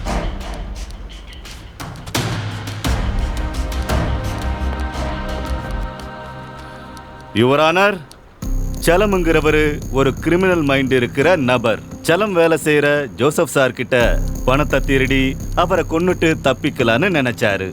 Plan fail ஆனதுனால அவரும் அவரோட குடும்பமும் அப்பாவிகள் போல நடிக்கிறாங்க. Objection your honour. N client சலம் அவ்வளோ கிரிமினல் மைண்டடா இருந்தா 24 மணி நேரம் ஜோசப் பக்கத்துலேயே இருக்கிறவரு அவருக்கு அன்பாலிக் ட்ரக் அப்புறம் ஹையர் டோசேஜ் இருக்கிற பில் இதில் ஏதாச்சும் ஒன்று கொடுத்துருந்தா சிம்பிளாக ஹார்ட் அட்டாக் அவரை வச்சு அவர் கொண்டு இருக்கலாம். எப்படியோ ஜோசப்போட வயசும் 60க்கு மேலே தானே இருக்கும். கவர்மெண்ட் கூட இது நார்மல் டெத்துன்னே சொல்லியிருக்கும். போஸ்ட்மார்ட்டம் கூட பண்ண வேண்டிய அவசியம் இல்லை. மைலாட், தேசத்துக்காக உயிரை கொடுத்த தியாகியோட குடும்பத்தை இந்த சொசைட்டி கௌரவமாக பார்க்குமா இல்லையான்னு எனக்கு தெரியாது. ஆனால் ஒரு தப்பை ஒருத்தன் தெரிஞ்சு பண்ணாலும் இல்லை தெரியாமல் பண்ணாலும் சரி, அவன் ஒரு தடவை ஜெயிலுக்கு போனானா அத்தோட அந்த தண்டனை முடியாது யுவர் ஆனர். அவரோட சேர்த்து அவன் குடும்பம் மொத்தமாக அனுபவிக்கும். ஜெயில் வாழ்க்கைனா வெளியே வாழ்க்கை இழக்கிறது இல்லை யுவர் ஆனர். சொசைட்டியில் அவரோட சேர்ந்து அவரோட குடும்பம் மொத்தமும் அன்பு கௌரவம் எல்லாத்தையும் இழக்கிறது. மைலாட், நம்மளுக்கு இண்டிபெண்டன்ஸ் வந்து 70 வருஷம் ஆகுது. இந்த 70 வருஷத்தில் நம்ம பாரத கோர்ட்டில் கொடுத்த தண்டனைகள் வெறும் 57 தான். சைனா, சவுதி அரேபியா நாடுகளை நம்ம கம்பேர் பண்ணால் நம்ம டெத் பெனால்ட்டி ரேட் 10% கூட இல்லை. ஏன்னா நம்மளோட சித்தாந்தம் ஒன்று தான், குற்றம் பண்ணாத எவனும் தண்டனை அனுபவிக்க கூடாது. என் கிளைண்ட் சலம் விஷயத்தில் கூட நீங்கள் யோசித்து நல்ல முடிவு எடுக்கணும்னு நான் கேட்டுக்கிறேன் யுவர் ஆனர். என்னோட கிளைண்ட் சலம்க்கு பெயில் கொடுக்கணும்னு நான் கோர்ட்டை கேட்டுக்கிறேன் யுவர் ஆனர்.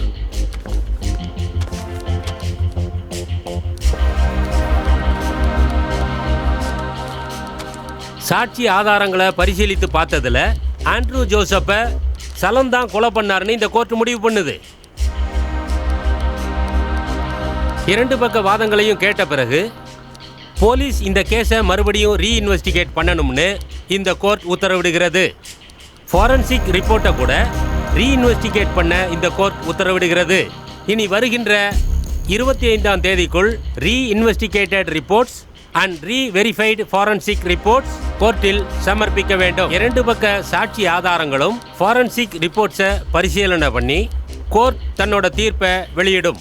அது வரைக்கும் சலத்துக்கு பெயில் கொடுக்கக்கூடாதுன்னு ஜுடிஷியல் கஸ்டடியில் வச்சிருக்கணும்னு இந்த கோர்ட் உத்தரவிடுகிறது.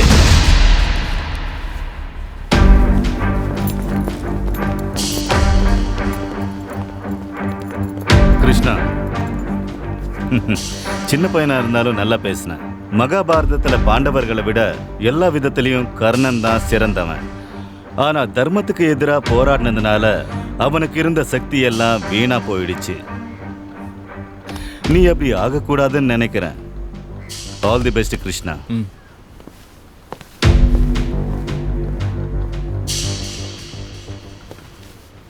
ஆமாடா, அட்வொகேட் ரமேஷோட லைசன்ஸை கோர்ட் கேன்சல் பண்ணிருச்சாமா? ஓ அதுவா, அவன் கேஸு கோர்ட்டு எனக்கு வந்ததில்ல, தண்டனை கிடச்சிருச்சு, லைசன்ஸ் கேன்சல் பண்ணிட்டாங்க. டே கிருஷ்ணா, இங்கே வா. கேஸ் எப்படி போகுது? போயிட்டுருக்குடா. ஆமாம், உங்கள் மாமாவுக்கு ஆக்சிடென்ட் ஆகிடுச்சுன்னா இப்போ எப்படி இருக்கு? கிரிட்டிக்கலாக இருக்குடா, ஐசியூவில் அட்மிட் பண்ணியிருக்காங்க. ஹாய்டா. ஹாய். ஹாய். ஹாய். எங்காச்சு? அந்த அருப்புக்காட்டு ரோட்டில் போகும்போது ஆக்சிடென்ட் ஆயிடுச்சு. அந்த ரோட்டில் போகணுன்னாலே பயமாக இருக்குடா. இப்போ தான் 16ஆம் தேதி சின்ன வேலைன்னு போனேன். இந்த ரிசார்ட் பேர் பிரகிருதி ரிசார்ட். ஆமாம். அங்கே பைக்கில் ஒருத்தன் ஸ்கிட் ஆகி விழுந்துட்டான்டா. ஸ்பாட்டட். இது வீடியோ காட்டுறேன், இதோ பாரு. நீயும் பாரு. பாரு.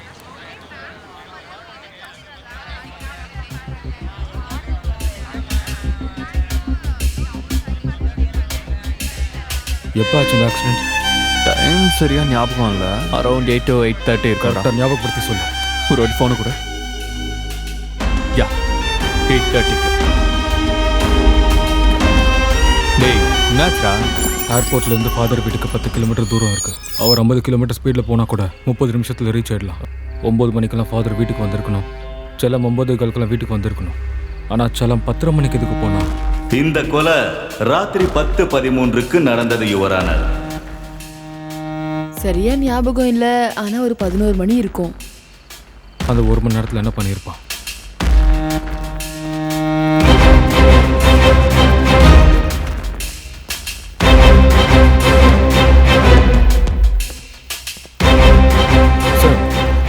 சொல்லுங்க. AC number 709. செலவு பார்க்கணும். பேர்னா? கிருஷ்ணா சார். இதில் சைன் போட்டு அப்படி உள்ளே போய் உட்காரு சார்.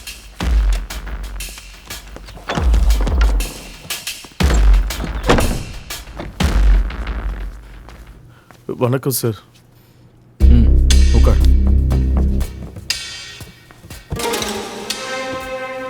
இங்கெல்லாம் உன்னை காப்பாற்ற முடியாது, உங்களுக்கு தண்டனை கண்டிப்பாக கிடைக்கும்னு சொல்கிறாங்க சார். எனக்கு ரொம்ப பயமாக இருக்கு சார். என்னை எப்படியாவது காப்பாற்றிடுவீங்களா சார்? சொல்ல முடியாது, சாட்சி எல்லாம் உங்களுக்கு எதிராக தான் இருக்கு. சரி, என்னை காப்பாற்றவே முடியாதா சார் உங்களால்? முடியும். எப்படின்னு சொல்லுங்க சார். நீங்கள் என்ன சொன்னாலும் நான் செய்கிறேன் சார். நான் கேட்குற கேள்விகளுக்கு நீ உண்மையை மட்டும் சொல்லு போதும். அவ்வளோதானா? சொல்கிறேன் சார்.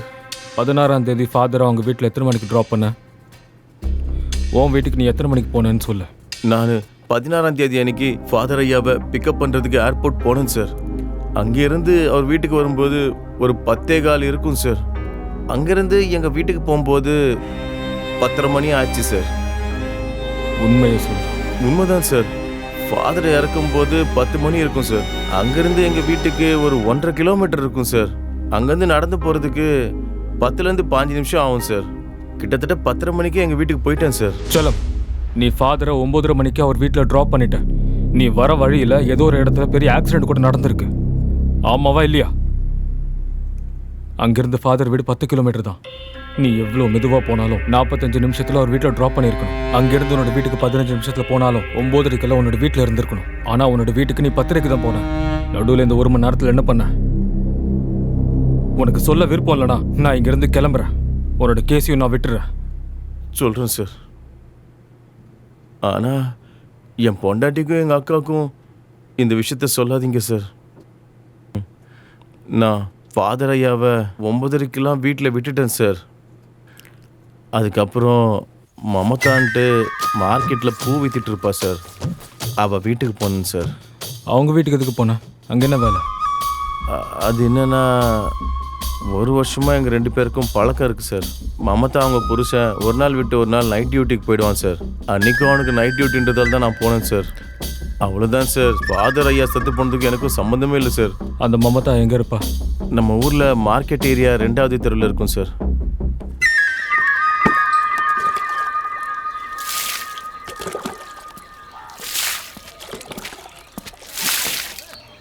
நீங்கள் தான் மமதாவா? ஆமா. உங்கள்கிட்ட கொஞ்சம் பேசணும். நீங்க யாருன்னே எனக்கு தெரியாது. நான் எதுக்கு உங்ககிட்ட பேசணும்? உங்கள் வீட்டுக்கு பின்னாடி சலம் இருக்கான்ல, ஃபாதர் கொண்ட கேஸில் உள்ளே இருக்கானே, அந்த விஷயத்தை பற்றி தான் பேசணும். வாங்க சார், உள்ள போய் பேசலாம். 16ஆம் தேதி சலம் உங்கள் வீட்டுக்கு வந்தானா? ஆமா சார், வந்தாரு. ஆனா இந்த விஷயத்த வெளியில சொல்லிடாதீங்க சார், அப்புறம் என் பேரே கெட்டு போயிடும் சார். எந்த டைமுக்கு வந்தா? சரியா ஞாபகம் இல்லை. ஆனா என் புருஷன் 9 மணிக்கு வெளியில போவாரு. அவர் போனதுக்கு அப்புறம் இவர் 10-10:30 வருவார் சார். உண்மையை சொல்லு. என் வியாபாரம் மேல சத்தியமா சொல்றேன் சார். சார், ஆனா அன்னைக்கு 5 நிமிஷத்துலயே வெளியில போயிட்டாரு சார். என்னது? ஆமா சார், அன்னைக்கு நைட்டு என் புருஷனை நைட் ஷிஃப்ட்ல இருந்து பகல் ஷிஃப்ட் மாத்திட்டாங்கன்னு சீக்கிரம் வந்துட்டாரு சார்.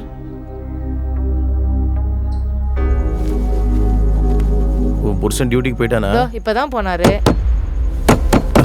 யார் இது? என் புருஷன் மாதிரி தெரியுது. ஏடி, புருஷன் போயிட்டான்னு சொன்னியடி. அதுக்குள்ள வந்துட்டாரு. நீ பின்னாடி கதை வழியா வெளியே போயிடு.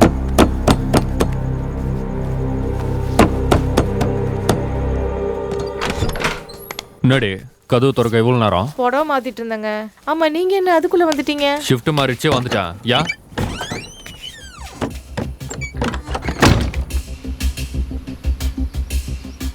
ஃபாதர் ஐயாவை 9:30 நான் வீட்டில் விட்டுட்டேன் சார். என் புருஷன் 9 மணிக்கு வெளியில போவாரு. அவர் போனதுக்கு அப்புறம் இவர் 10-10:30 வருவார் சார். ஆனா அன்னைக்கு 5 நிமிஷத்துலயே வெளியில போயிட்டாரு சார். சரியா ஞாபகம் இல்லை, ஆனா ஒரு 11 மணி இருக்கும். மமதா வீட்டிலேருந்து 9:30 வெளியே போனா, அப்போ 10:30 மணிக்கு எதுக்காக வீட்டுக்கு போனா? 1 மணி நேரம் என்ன நடந்திருக்கு?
அப்படின்னா ஃபாதரை கொன்னது செலம் தானா?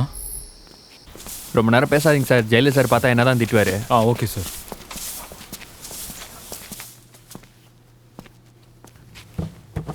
வணக்கம் சார்.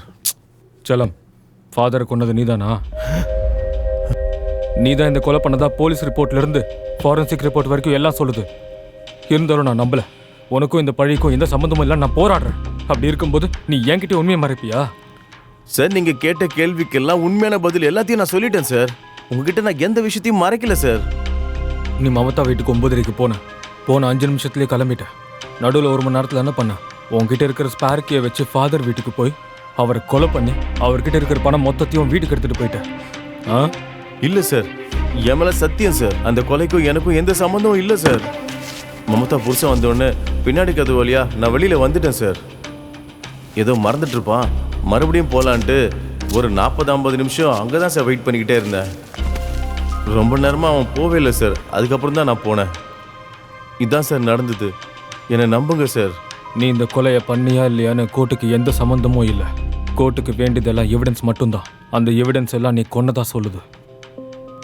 நெக்ஸ்ட் ஹியரிங்கில் உனக்கு தண்டனை கிடைக்காம இருக்கணும்னா உனக்கும் இந்த கொலைக்கும் எந்த சம்மந்தமும் இல்லைன்னு கோர்ட்டில் ஸ்ட்ராங்கான எவிடன்ஸை சப்மிட் பண்ணணும். என்னை இந்த கேஸ்லேருந்து எப்படியாவது காப்பாற்றிடுங்க சார்.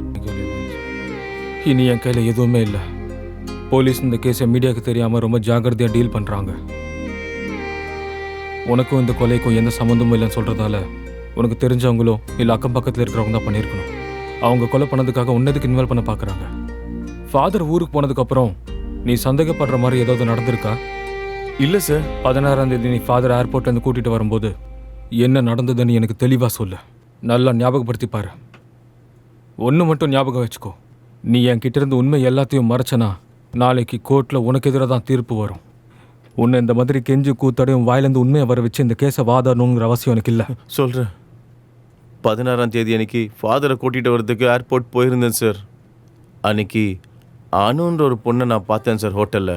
யார் அந்த பொண்ணு? அந்த பொண்ணு எனக்கு 1 மாதமாக தெரியும் சார். டெய்லி சர்ச்சுக்கு வந்துட்டு போவா சார்.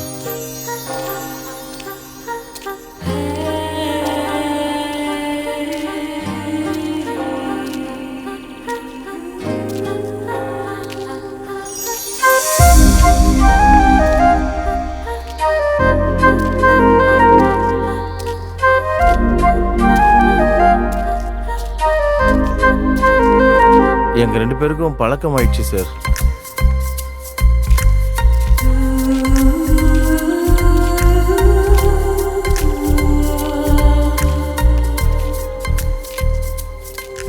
அப்புறம் டெய்லி நாங்கள் 2 பேரும் மீட் பண்ணிப்போம் சார். 16ஆம் தேதி காலையிலேயே எனக்கு ஃபோன் பண்ணி உன் கூட அர்ஜென்ட்டாக பேசணும், ஹோட்டல் சாய் லாட்ஜுக்கு வான்னு கூப்பிட்டா சார். சேமியா பாயசம் உனக்காக பண்ணேன்னு சொல்லிட்டு சாப்பிட சொன்னா சார். அப்புறம் மயங்கி விழுந்துட்டேன் சார்.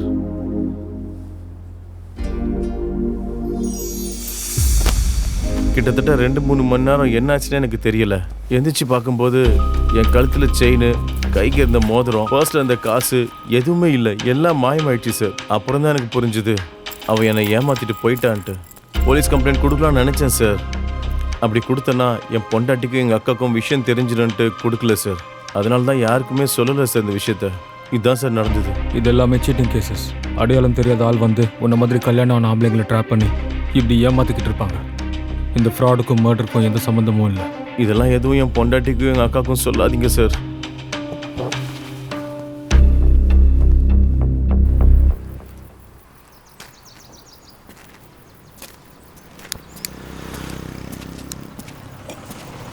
ஒரு சிகரெட்டு கொடு.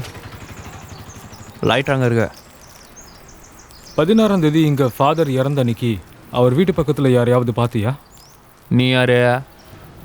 போலீஸ். அன்னைக்கு நைட்டு கடையை மூடினதுக்கப்புறம் சீனு இருக்கான்ல, அவனை தான் ஃபாதர் வீட்டுக்கிட்ட பார்த்தேன்.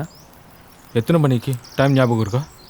நான் கடையை மூடுறதுக்கு ஒரு 10 மணி ஆகும் சார். ஆனால் சரியாக ஞாபகம் இல்லை எனக்கு. 10 தான் நினைக்கிறேன். யார் அது? இங்கே தான் சுவாமி ட்ராமா கம்பெனின்னு ட்ராமா போட்டுக்கின்னு இருப்பாங்க. சீனுன்னு. எங்கே இருப்பார்? இங்கே வந்து நேராக போனால் 3ஆவது தெருவில் ட்ராமா கம்பெனி ஒன்று இருக்கும். அங்கே போய் கேளுங்க, அவங்க சொல்லுவாங்க. ம்.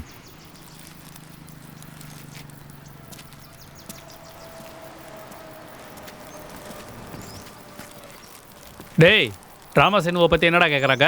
போலீஸ்காரனா?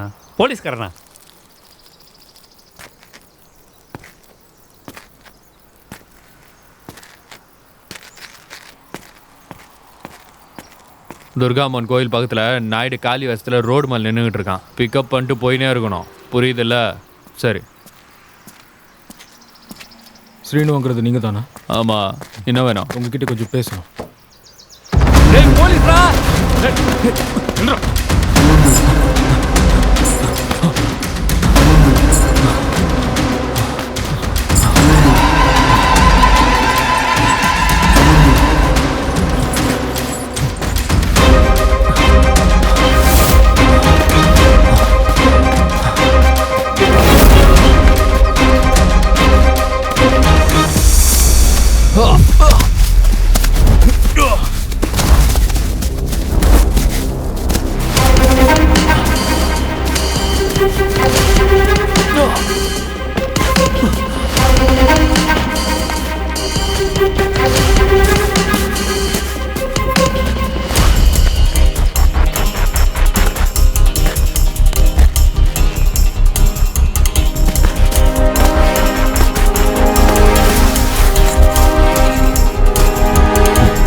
உங்களுக்கு கஞ்சா ஒழிச்சு வச்ச விஷயம் தெரியாதா? ஃபாதர் இறந்த அன்னைக்கு நீ அவரை போய் பார்த்திருக்க. அந்த கொலைக்கும் உனக்கும் என்ன சம்பந்தம்? ஃபாதரை நான் ஏன் சார் கொலை பண்ண போறேன்?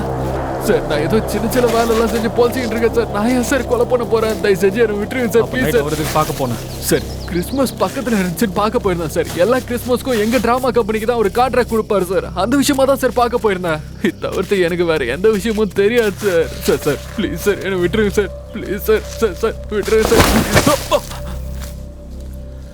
Police investigation report, postmortem, forensic report இவைகள் பரிசீலிக்கப்பட்டது. சாட்சியங்களும் ஆதாரங்களும் ரொம்ப பலமா சலம்ங்கிற இந்த நபர் தான் இந்த கொலையை செய்தாருன்னு தெளிவாக காட்டுது. Exactly your honour. இதே விஷயத்தை தான் கடந்த 2 வாய்தாவா நான் சொல்லிக்கிட்டே இருக்கேன். டிஃபென்ஸ் லாயர் கிருஷ்ணா அவர்கள் ரீவெரிஃபிகேஷன், ரீஇன்வெஸ்டிகேஷன் அது இதுன்னு சாக்கு சொல்லி கேஸை டைவர்ட் பண்ணலான்னு நினைக்கிறாரு. நடந்து முடிஞ்ச வாதத்துல கூட டிஃபென்ஸ் லாயர் எதிர்வாதம் பண்ணிக்கிட்டே வந்தாரு. இந்த ஹியரிங் கூட இன்னொரு டிஃபென்ஸ் லாயரை பார்ப்போன்னு நினைச்சோம். பட் காட் கிரேஸ் அப்படி நடக்கல. டிஃபென்ஸ் லாயர், உங்க கிளைண்ட் சார்பா ஏதாவது சாட்சி ஆதாரங்கள் இருந்ததுன்னா நீங்க கோர்ட்ல சமர்ப்பிக்கலாம்.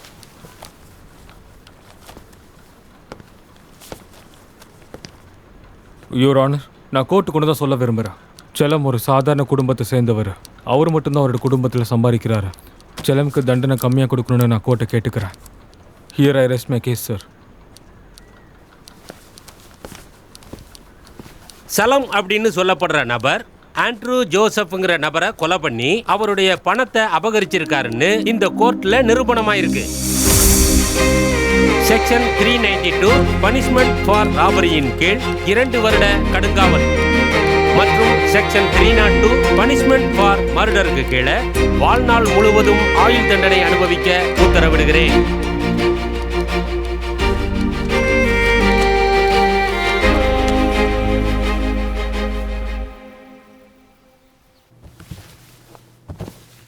நான் என்ன தப்பு பண்ணேன்னு சார் இந்த கோர்ட் எனக்கு இவ்வளோ பெரிய தண்டனை கொடுத்துருக்கு? ஃபாதர் ஐயாவை நான் ஏன் சார் கொல்லுவேன்? நான் ஒன்றும் கொல்லலை சார். உண்மையாக நான் கொல்லலை சார். எனக்கு தெரியும் நீ ஃபாதரை கொல்லலன்னு. இதை நான் பண்ணலன்னு உங்களுக்கு தெரிஞ்சதுன்னா யாரு கொண்டான்னு உங்களுக்கு தெரிஞ்சிருக்கும்ல சார்? தெரியும். உனக்கு கோர்ட்டில் தண்டனை கொடுக்கும்போது எனக்கு தெரியும் உனக்கும் இந்த கொலைக்கும் எந்த சம்மந்தமும் இல்லை. ஏன்னா ஃபாதர் ஆண்டோ ஜோசஃபை கொன்னது நான் தான்.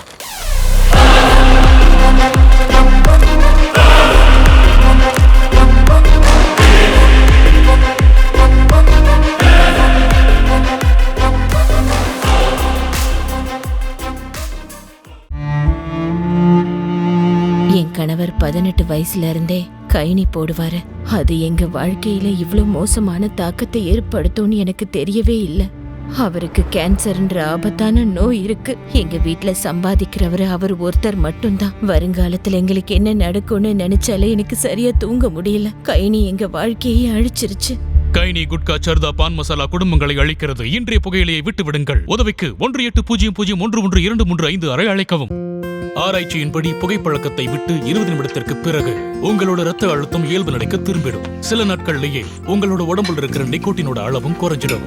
12 மாதங்கள்ல இதய நோயோட ஆபத்தும் பாதியா குறைஞ்சிடும். ஆனா இப்போ புகைப்பிடிப்பதால உங்களுக்கு இதய நோய் எப்ப வேணாலும் வரலாம். பீடி, சிகரெட் உங்க உயிரையை எடுக்கக்கூடியது. இன்றைய புகையிலையை விட்டு விடுங்கள். உதவிக்கு 18001123 அழைக்கவும். Smoking causes cancer and smoking kills. புகைப்பிடித்தல் புற்றுநோயை உண்டாக்கும் மற்றும் உயிரை கொல்லும். Liquor drinking is injurious to health. மது அருந்துதல் உடல்நலத்திற்கு தீங்கு விளைவிக்கும். Be safe. Don't drink and drive. பாதுகாப்பாக இருப்பீர். மது அருந்து விட்டு வாகனம் ஓட்டாதீர்.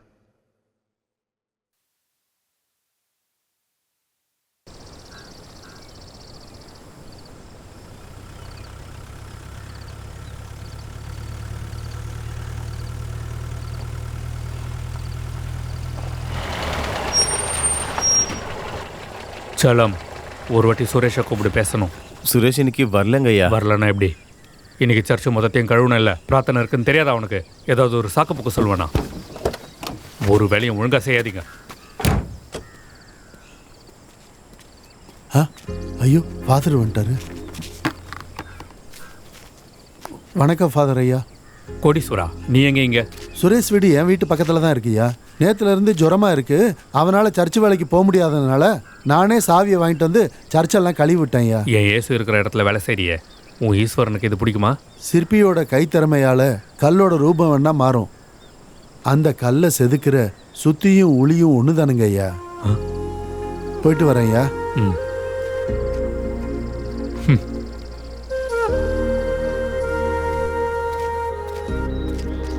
Hello Subramani sir. கோட்டீஸ்வரா சொல்லு. நெல்லெல்லாம் பூச்சி அரிக்க ஆரம்பிச்சிருச்சு. ஏதாவது நல்ல பூச்சி மருந்து இருந்தா கொடுங்களேன். ஓ அப்படியா? ஒரு வேலை பண்ணு, நாளைக்கு கம்பெனி பூச்சி மருந்து ஸ்டாக் வருது, நாளைக்கு வா தரேன். சரி சார்.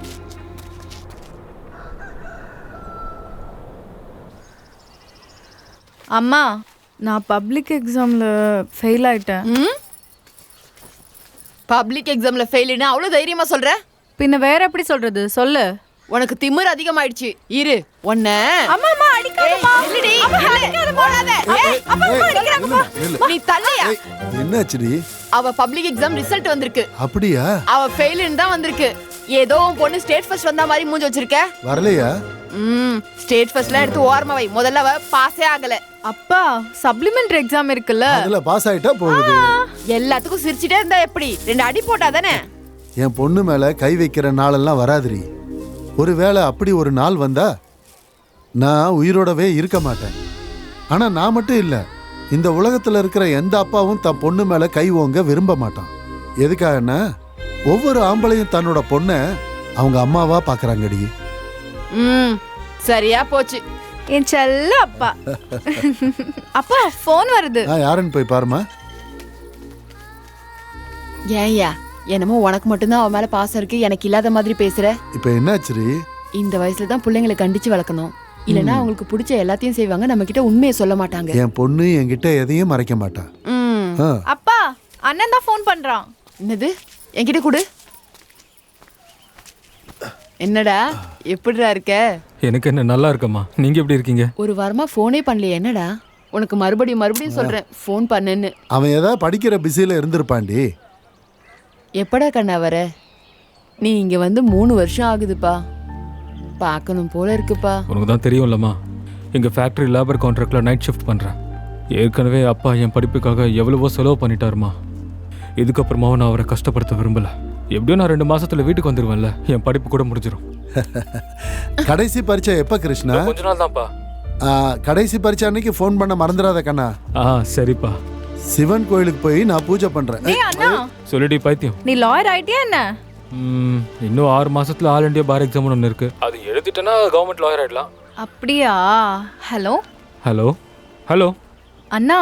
ஹலோ என்ன? ஹலோ, ஃபோன் கட் ஆயிடுச்சுமா. திரும்பி பண்ணுவான்லம்மா. சிவன் கோயிலுக்கு போலாம் வா. இருங்க, வெத்தலை பாக்கு கொடுக்குறேன். உன்னோட வெத்தலை பாக்காதான் சிவன் அங்க காத்துக்கிட்டு இருக்காரு பாரு. தினமும் நீ எதுக்கு அங்க போற? ஏதோ நீ வருவன்னு அவர் அங்க காத்துட்டு இருக்க மாதிரி. அவருக்கு ரொம்ப அவமானமா போயிடுச்சு, அதான் கத்திட்டு போறான்.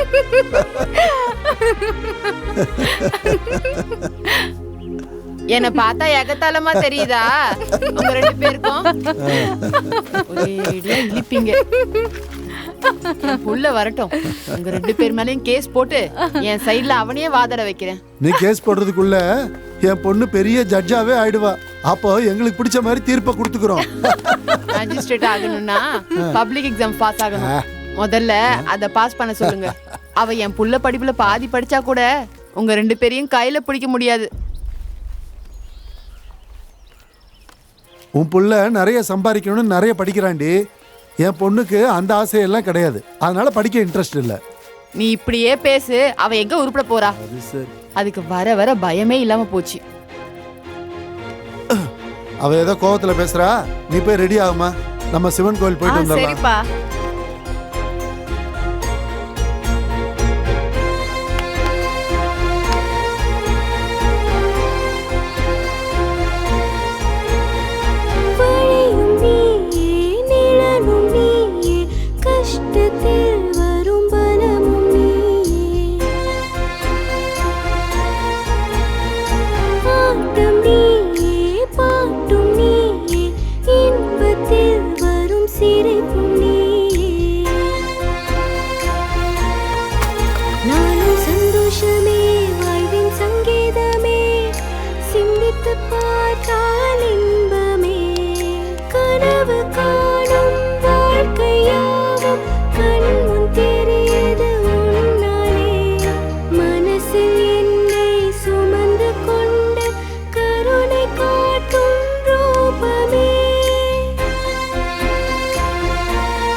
கோத்தரத்தை சொல்லுங்க. சிவகோத்திரம் துளசி. சிவகோத்திரசியா துளசி நாமதேசியா. அம்மாது அண்ணாது ஒன்று நீ ஏன் சொல்லல? எங்க 3 பேருக்கு நடக்க வேண்டிய நல்லது உன் ஒருத்திக்கே நடக்கணுமா? என் செல்ல அப்பா. எங்கள் மூச்சின் சுவாசமே தாயை போல என்னை உந்தன் நெஞ்சில் சுமக்கும் தெய்வமே. கண்கள் காக்கும் இமைகள் போல என்னை நீயும் காக்கிறாய். கஷ்டமேதும் மறந்திடாமல் சுமந்து சென்றாய் தோள்களில். தந்தையாக இந்த உலகில் என்னை காக்கும் தெய்வம் நீயே. கோடீஸ்வரா, நானே உன்னை வந்து பார்க்கணும்னு நினைச்சேன். அப்பா நான் போகவா? நீ போமா, நான் வந்துடுறேன். என்னய்யா, என்னால ஏதாவது வேலையாகணும்? அதெல்லாம் ஒன்றும் இல்லை, வர்ற வேலைக்கிழமை என் சின்ன பொண்ணு கல்யாணம், பத்திரிக்கை வைக்கலான்னு. ரொம்ப சந்தோஷம் ஐயா, இவ்வளோ தூரம் வந்துட்டீங்க. அப்படியே எங்கள் வீட்டில் வந்து என் பொண்டாட்டி கிட்ட சொன்னீங்கன்னா அவளும் சந்தோஷப்படுவா. இல்லை கோடீஸ்வரா, நான் சொன்னேன்னு ஒரு வார்த்தை சொல்லிட்டேன். 2 மாசமா அரிசியை மில்லுக்கு எடுத்துட்டு வர மாட்டேன்ற நீ. எதிர்பார்த்த விளைச்சல் வரலைங்க ஐயா, நெல் மொத்தமும் பூச்சி பிடிச்சிருச்சு. அப்படியா ஐயா, நீங்கள் இப்போவும் என் வீட்டுக்கு வரமாட்டேங்கிறீங்க. எப்படியும் இவ்வளோ தூரம் வந்துட்டீங்க, வெயிலும் ரொம்ப ஜாஸ்தியாக இருக்கு. எங்கள் வீடு இங்கே பக்கம்தான், வந்து மோர் குடிச்சிட்டு போங்க ஐயா. என்ன கோடீஸ்வரா, என்ன பேசுற? உன்னை கல்யாணத்துக்கு கூப்பிடுறது எங்கள் ஜாதிக்காரங்களுக்கு பிடிக்கல, ஏதோ தெரிஞ்சவன்றதால கூப்பிடுறேன். இப்போ நீ என்னடானா உன் வீட்டுக்கே வந்து மோரை குடிக்க சொல்ற. கொஞ்ச நேரம் இங்கே இருந்தனா சொந்தக்காரன் கூட ஆக்கிடுவ போல இருக்கே. நான் உங்களுக்கு மரியாதை கொடுக்குற காரணம் உங்கள் குலமோ இல்லை உங்கள் பணமோ இல்லை. வயசில் பெரியவர், அனுபவஸ்தர்னு அந்த மரியாதையை நீங்கள் கர்வமாக எடுத்துக்கிட்டீங்கன்னா அது உங்கள் முட்டாள்தனமாயிடும். ஆனால் எப்படி கூப்பிட்டாலும் வந்துடுவாங்கன்னு நினைக்கிறவங்க வீட்டுக்கு எங்கள் வீட்டு ஆளுங்க வரமாட்டாங்க. என்ன கோடீஸ்வரா இப்படி மரியாதை இல்லாமல் பேசின்னு இருக்கிற? அவர் விவசாய சங்க தலைவர்னு மறந்து போயிட்டே என்ன? விவசாயிங்கள்லாம் சேர்ந்து சொன்னதுனால அவர் தலைவர் ஆனார். விவசாயிங்க வாழ்க்கையை பற்றி யோசிச்சவர் சட்டத்தையே உருவாக்கினாரு, அம்பேத்கர் ஆனார்.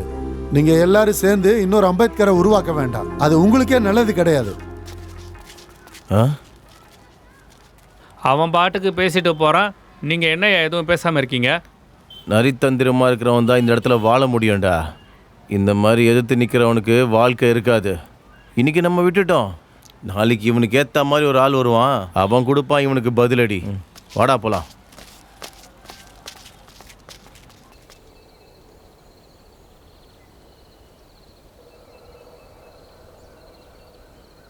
ஐயா, அந்த வெளிநாட்டுக்காரங்க வந்துட்டாங்க.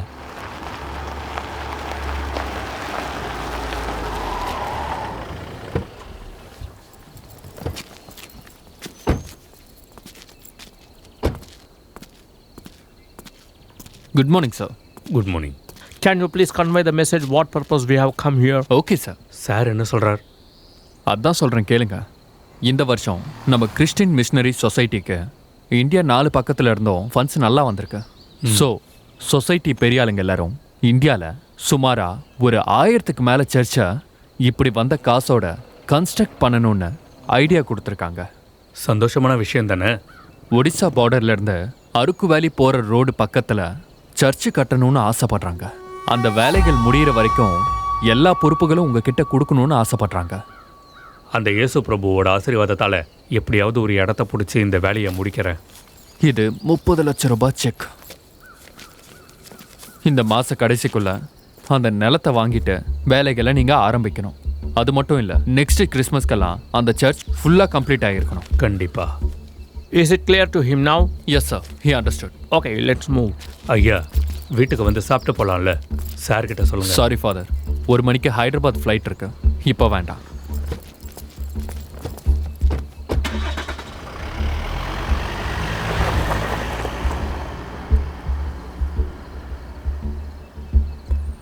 அருக்கு வேலி ரோட்டில் நம்ம ஆளுங்களுக்கு ஏதாவது நிலம் இருக்கா? நம்ம ஆளுங்க பக்கத்து ஊர்லேருந்து நெல் தராங்க, வேலி ரோடு பக்கத்துல இருந்தும் நெல் தராங்க. நம்ம ஆளுங்க யாருக்கும் அங்கே நிலம் இருக்கிற மாதிரி தெரியலங்க ஐயா.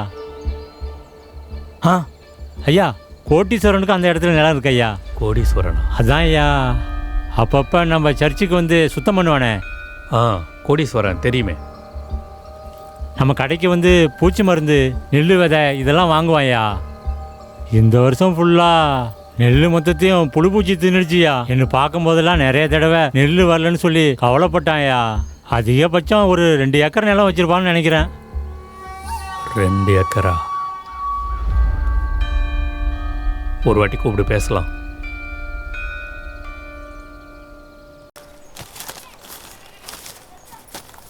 என்னையா தேடிட்டு இருக்க? பூமி பத்திரத்தை தேடுறேன்டி. இப்போ அது எதுக்கு? இந்த மாதம் நல்ல விளைச்சல் இல்லாத விவசாயிங்களுக்கு கவர்மெண்ட்டு ஏக்கருக்கு 2000 வீதமாக நஷ்ட ஈடு கொடுக்க போகிறாங்களாம். அதுக்காக பூமி பத்திரத்தை கேட்குறாங்க. அந்த அலமாரியில் பாரியா.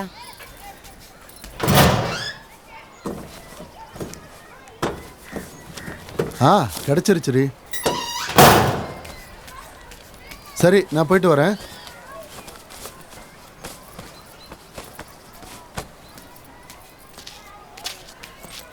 கோட்டீஸ்வரா, ஜோசப் ஐயா உன்னை சர்ச்சுக்கு வர சொல்லி சொன்னார். பஞ்சாயத்து ஆஃபீஸில் ஒரு சின்ன வேலை இருக்குது, முடிச்சுட்டு வந்துடுறேன். சரி, சீக்கிரம் வா. ஐயா, பக்கத்து தெரு சர்ச்சு ஃபாதர் ஜேம்ஸு உங்களோட பேசுகிறதுக்கு நிறைய முயற்சி பண்ணார். ஒரு தடவை அவர் கூட நீங்கள் பேசுகிறது நல்லதுன்னு தோணுது. பேசுகிறீங்களா? நாளைக்கு வர சொல்லு. ஐயா, வேலி பக்கத்தில் இடம் கவர்மெண்ட் கணக்குப்படி ஏக்கரு 10 லட்சத்துக்கு மேலே போகுமா ஐயா. கோட்டீஸ்வரன் கொடுப்பான்னு நினைக்கிறீங்களா? நான் என்ன சும்மாவா கொடுக்கணும்னு சொல்கிறேன்? அந்த 2 ஏக்கருக்கு 3 லட்சம் தரேன்ல. அப்படின்னா கொடுப்பான்னு நினைக்கிறீங்களா? கொடுப்பான், கொடுக்க வைக்கலாம். நீ எதுவும் பேசாமல் இரு. சரிங்க ஐயா. வணக்கம் ஐயா, வர சொல்லி வா கோடீஸ்வரா. பஞ்சாயத்து ஆஃபீஸ்க்கு போனியா? அங்கே என்ன வேலை கோடீஸ்வரா? இந்த மாதம் விளைச்சல் இல்லாதவங்களுக்கு கவர்மெண்ட்டு நஷ்ட ஈடு தரதா சொன்னாங்க. அதான் கையெழுத்து போட போயிருந்தேன். ஆமாம், கேள்விப்பட்டேன். அந்த வேல்யூ இல்லாத பூமியில் யாருக்கும் நெல் சரியாக விளையல இல்லை. அங்கே இருக்கிற பூமியை வித்துடுறது ரொம்ப நல்லது. அது என்னையா அப்படி சொல்கிறீங்க? இங்கே பாரு கோடீஸ்வரா, நேற்று நம்ம ஊர் எம்எல்ஏவை பார்த்தேன். அவர்கிட்ட பேசும்போது அவர் ஏதோ ஒரு மினிஸ்டர் வேலி ரோட்டில் கெமிக்கல் ஃபேக்ட்ரி கட்டுறாருன்னு சொன்னார். ஃபேக்ட்ரியை 1 வருஷத்தில் கட்டிடுவாங்கன்னு கூட சொன்னார். இந்த கெமிக்கல் ஃபேக்ட்ரி கட்டினதுக்கப்புறமா அதிலிருந்து வர கெட்ட ரசாயனங்கள் எல்லாம் அந்த வேலி ரோட்டில் இருக்கிற நிலத்துல தான் கலந்து விட போகிறதா சொல்கிறாங்க. இந்த ரசாயனத்தை கலந்தா நெல் தானியம்லாம் இல்லை, சின்ன புல்லு கூட முளைக்க தான். அந்த பூமியை தானே நாங்கள் நம்பி வாழ்ந்துக்கிட்டு இருக்கோம். அதுக்கு வேற பரிகாரமே இல்லைங்கிறாங்களா? நீ விருப்பம் இல்லாமல் கொடுத்தீங்கன்னா அது கடவுளுக்கே பாவம் செய்கிற மாதிரி. நான் உன்னை கூப்பிட்டது கூட இந்த விஷயத்தை பற்றி பேசுறதுக்கு தான். லாபம் இல்லாத 2 ஏக்கர் பூமி இருக்கிறத விட நெல் விளையிற பூமி 1 ஏக்கர் நல்லதாச்சு. நீ 2 ஏக்கர் நிலம் என்கிட்ட கொடுத்தினா அதில் சர்ச்சு கட்டலான்னு இருக்கேன். நான் ஒன்றும் உன்னை சும்மா கேட்கல கோடீஸ்வரா. அதுக்கு பதில் உனக்கு நெல் விளையிற பூமி தரேன்னு சொல்கிறேன். ஐயா, எங்கள் அப்பா வாழ்ந்த பூமியா அது? கோடீஸ்வரா, நான் சர்ச்சு கட்டணும்னு நிறைய இடம் பார்த்தேன், எதுவும் பிடிக்கல. அந்த இயேசு கிறிஸ்து உன் இடத்துல சர்ச்சு கட்டணும்னு ஆசைப்படுறாரு. நம்ம கடவுளுக்கு 1 ரூபா காணிக்க கொடுக்குறோன்னா அதோட அர்த்தம் அவர் அதை விட பல மடங்கு பணம் நமக்கு கொடுப்பாரா இல்லையான்னு சொல்லு. அந்த இயேசு உன் இடத்த சர்ச்சு கட்ட தேர்ந்தெடுத்திருக்காருன்னா நீ எவ்வளோ பெரிய ஆளுன்னு நினச்சிப்பாரு. இதில் ஏன் ஆசை எதுவும் இல்லை கோடீஸ்வரா. அந்த இயேசுக்கும் உனக்கும் நடுவில் நான் ஒரு தூதர் மட்டும்தான். உனக்கு இஷ்டம் இல்லைன்னா வேண்டாம். நெல் விளையாத பூமிக்கு 10 பைசா கூட கிடைக்காது, உனக்கு தெரியாதா? ஐயா தான் உனக்கு தரேன்னு சொல்கிறார்ல, நல்ல நிலம் வாங்கிக்க கோடீஸ்வரா. இந்த உலகத்தில் நம்ம வாழ இடம் கொடுத்த கடவுளுக்கு திருப்பி இடம் கொடுக்குற அதிர்ஷ்டம் யாருக்கும் கிடைக்காது. உனக்கு வந்திருக்கு கோடீஸ்வரா.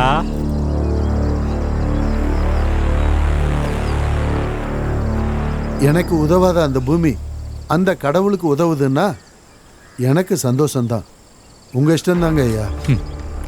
நாளைக்கு நல்ல நாள் கோடீஸ்வரா, உன் நிலப்பத்திரத்தை ரெஜிஸ்டர் பண்ணிக்கலாம். சரிங்க ஐயா, நான் போயிட்டு வரேன். நல்லது.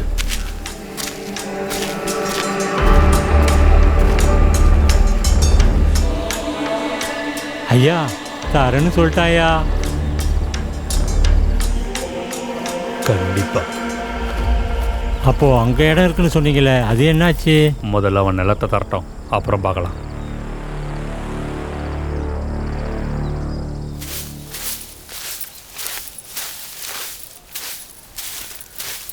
என்னய்யா ஒரு மாதிரி இருக்க? துளசி எங்க? எதிர் வீட்டு லக்ஷ்மி கூட சந்தைக்கு போயிருக்கா. துர்கா, உங்ககிட்ட ஒரு விஷயத்தை பற்றி பேசணும். சொல்லுங்க. நம்ம நிலத்துக்கு பக்கத்தில் ஏதோ கெமிக்கல் ஃபேக்ட்ரி வரப்போகுதான்.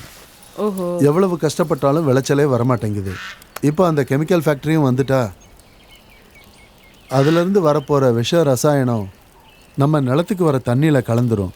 அது மட்டும் நடந்துச்சுன்னா நம்ம விவசாய நிலம் பூரா வறண்ட பூமியாக போயிடும். என்னங்க சொல்கிறீங்க? நம்ம வாழ்கிறதே இந்த நிலத்தை நம்பி தானங்க. இதுக்கு வேறு வழியே இல்லையாங்க? நான் ஒரு முடிவை எடுத்திருக்கேன். சர்ச்சு ஃபாதர் ஜோசப் சார் இருக்காருல்ல, நம்ம பூமி அவர் கொடுத்துட்டா அவர் ஒரு சர்ச்சு கட்ட போகிறாராம். அதுக்கு பதிலாக நமக்கு 1 ஏக்கரு நல்ல விளைச்சல் பூமி தரேன்றாரு. அதுக்கு நானும் ஒத்துக்கிட்டேன். அதை எப்படி ஒத்துப்பீங்க? என்ன பண்ண சொல்கிற துர்கா? நமக்கு வேற வழியும் கிடையாது. விளையாத நிலத்தை வச்சுக்கிட்டு என்ன பண்ண சொல்கிற? நான் எல்லாத்தையும் யோசிச்சு பார்த்து தான் இந்த முடிவுக்கே சரின்னு சொன்னேன். உங்கள் முடிவுக்கு நான் எப்பவும் தடையாக இருக்க மாட்டேன். இந்த வீட்டை மனசில் வச்சுக்கிட்டு உங்களுக்கு பிடிச்சதை செய்யுங்க.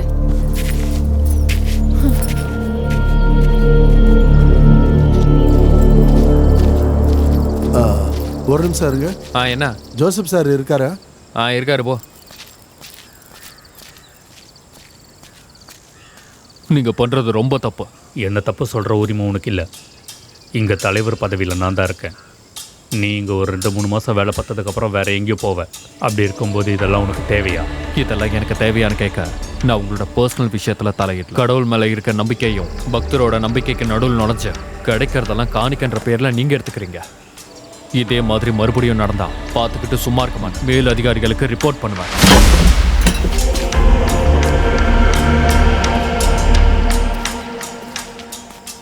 ஃப்ரீயாக இருக்கிறன்னா கம்ப்ளைண்ட் பண்ணிக்கோ. என்னை ஒன்றும் புடுங்க முடியாது.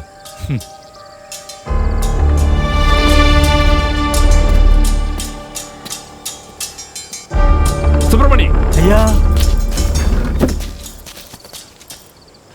நம்ம ஆளுங்க கிட்ட சொல்லி அவன் வீட்டில் கஞ்சாவை வைக்க சொல்லி போலீஸ் கம்ப்ளைண்ட் கொடு. சரிங்க ஐயா. பிரார்த்தனைக்கு வர பொண்ணுங்க கிட்ட தப்பாக நடந்துக்கிறான்னு பொருளை கிளப்பு. தேவைப்பட்டா 2-3 பொண்ணுங்களை சாட்சி சொல்ல கூப்பிடு. அப்படியே செஞ்சிடறாங்க ஐயா.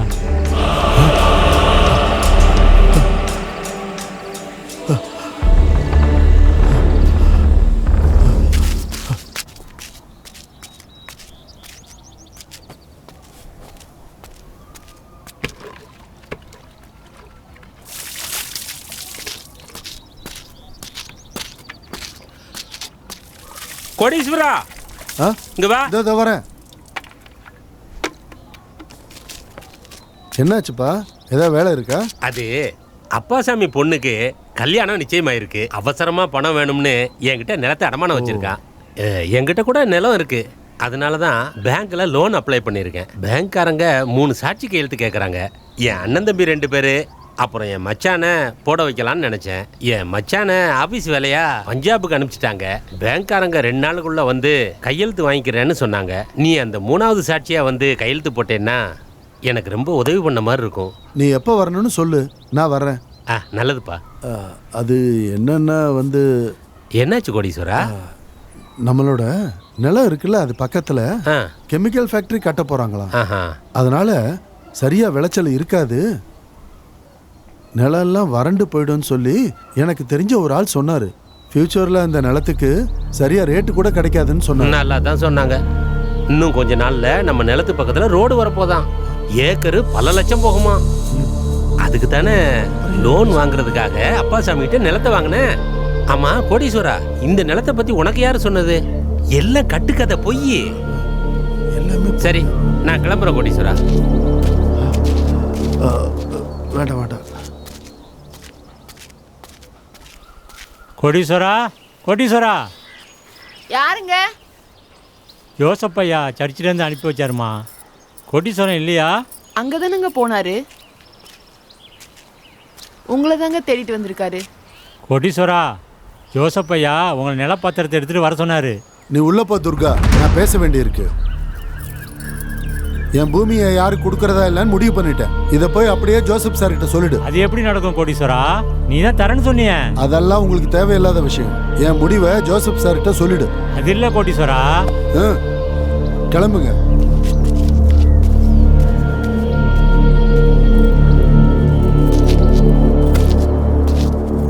துளசி எங்க? பரீட்சையில் ஃபெயில் ஆனதுனால மறுபடியும் எழுதலான்னு ஃபீஸ் கட்டலான்னு ஸ்கூல் வரைக்கும் போயிருக்காங்க. இன்னைக்கு இடம் விஷயமா ஃபாதரை பார்க்க போகணும்னு சொன்னீங்களே, என்னாச்சுங்க அந்த வேலை? நம்ம நிலத்தை யாருக்கு கொடுக்க கூடாதுன்னு முடிவு பண்ணிட்டேன். இந்த விஷயத்தை யாருக்கு சொல்லாத துர்கா. சொல்ல மாட்டேங்க. நல்ல முடிவு எடுத்திருக்கீங்க. நல்ல வேலை, உங்களோட எண்ணத்தை மாத்திக்கிட்டீங்க.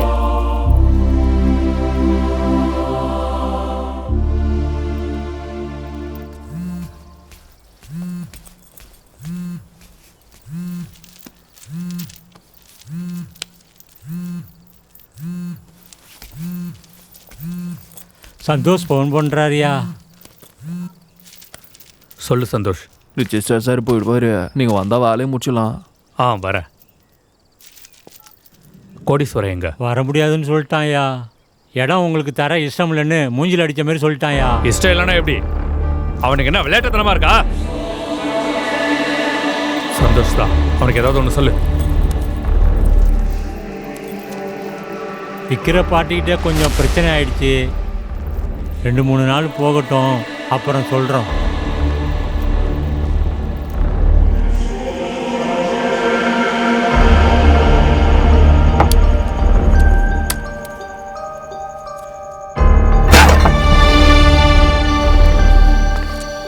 ஐயா, 2 நாளாக நீங்கள் சர்ச்சு பக்கமே வரல. மக்கள் எல்லாம் பிரார்த்தனை பண்ண சொல்லி கேட்குறாங்க ஐயா. பிரார்த்தனையெல்லாம் ஒன்றும் இல்லை, கிளம்பு.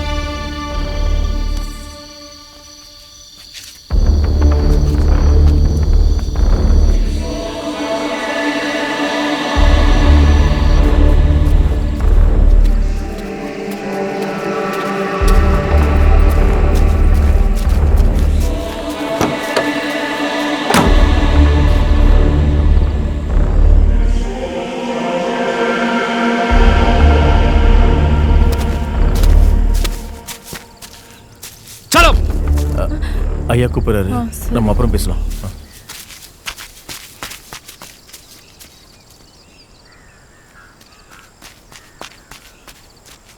காரில் இருக்க நீ யார்கிட்ட பேசிக்கிட்டு இருக்க? நாடகம் ஆடுறியா? யாரா அது?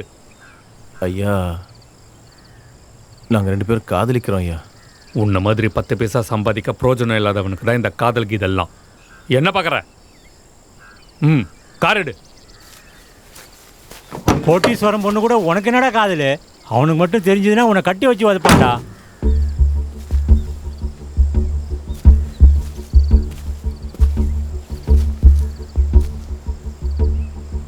கோடீஸ்வரம் பொண்ணாது? ஆமாங்க ஐயா.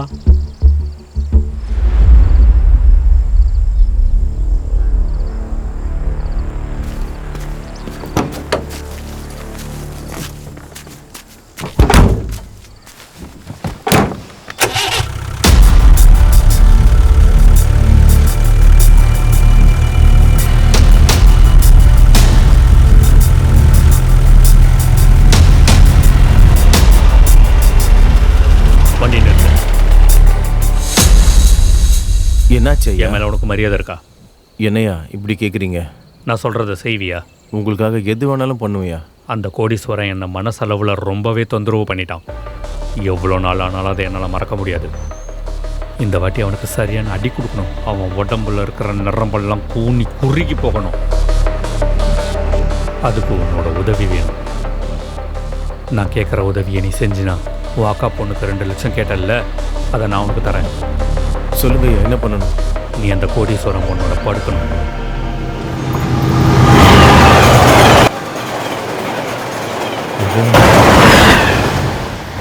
இந்த வேலையை கரெக்டாக நீ பண்ணிட்டீன்னா உனக்கு தேவைப்படுற 2 லட்சம் ரூபாய் பணத்தை நான் தரேன்.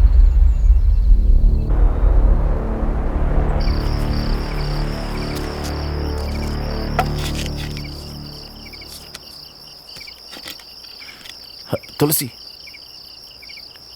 ஹேய் துளசி, ஒரு நிமிஷம் இங்க வா.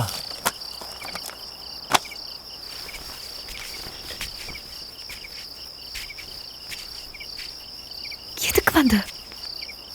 என் வீடு உனக்கு எப்படி தெரியும்? அது சரி, இப்போ எதுக்கு வந்த? உன் ஃப்ரெண்டு ஸ்வாதி சொன்னா உங்கள்கிட்ட கொஞ்சம் பேசணும், அதான் வந்தேன். என்ன விஷயம்? இப்போ இல்லை, நாளைக்கு காலையில் எப்பயுமே நம்ம மீட் பண்ணுவோம், இந்த இடத்துக்கு வாங்க சொல்கிறேன். நான் வரமாட்டேன். நீ வருவ, எனக்கு தெரியும். துளசி, அம்மா துளசி, கூப்பிடுறாங்க. நீ கிளம்பு. துளசி, துளசி.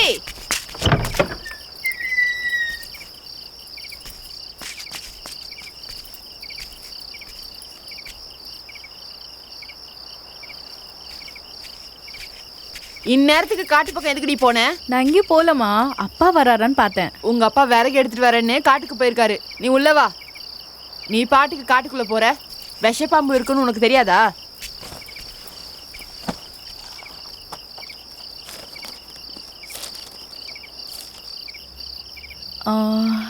நான் வருவேன் அவ்வளோ உறுதியா எப்படி சொன்னா இவன்?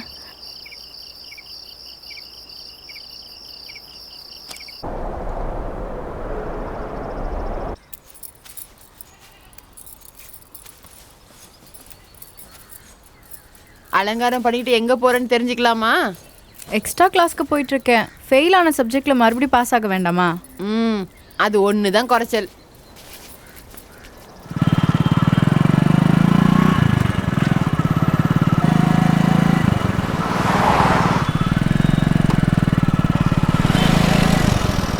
எங்க கூட்டிட்டு போற? சொல்றேன்.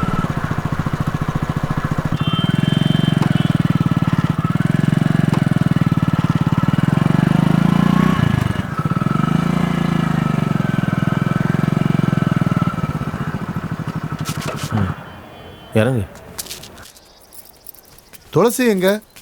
எக்ஸ்ட்ரா கிளாஸ் இருக்குன்னு ஸ்கூலுக்கு போயிருக்கா. ஐயோ, 10 நிமிஷம் இருந்திருந்தா நானே வந்திருப்பேன்ல. சொன்னா கேட்டா தானே அவ. பாவம், நேரம் ஆயிடுச்சுன்னு போயிருப்பாடி அவ.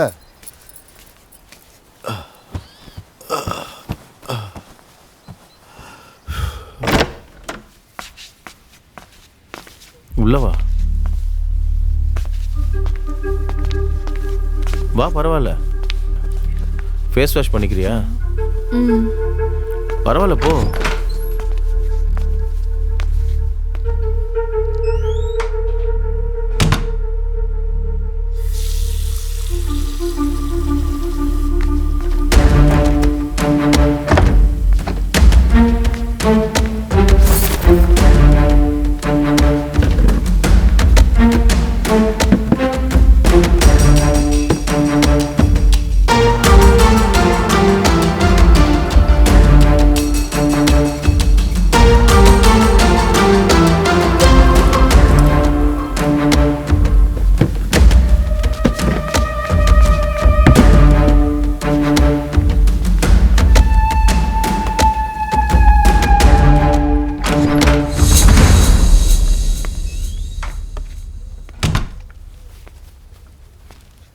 தண்ணி குடிக்கிறியா?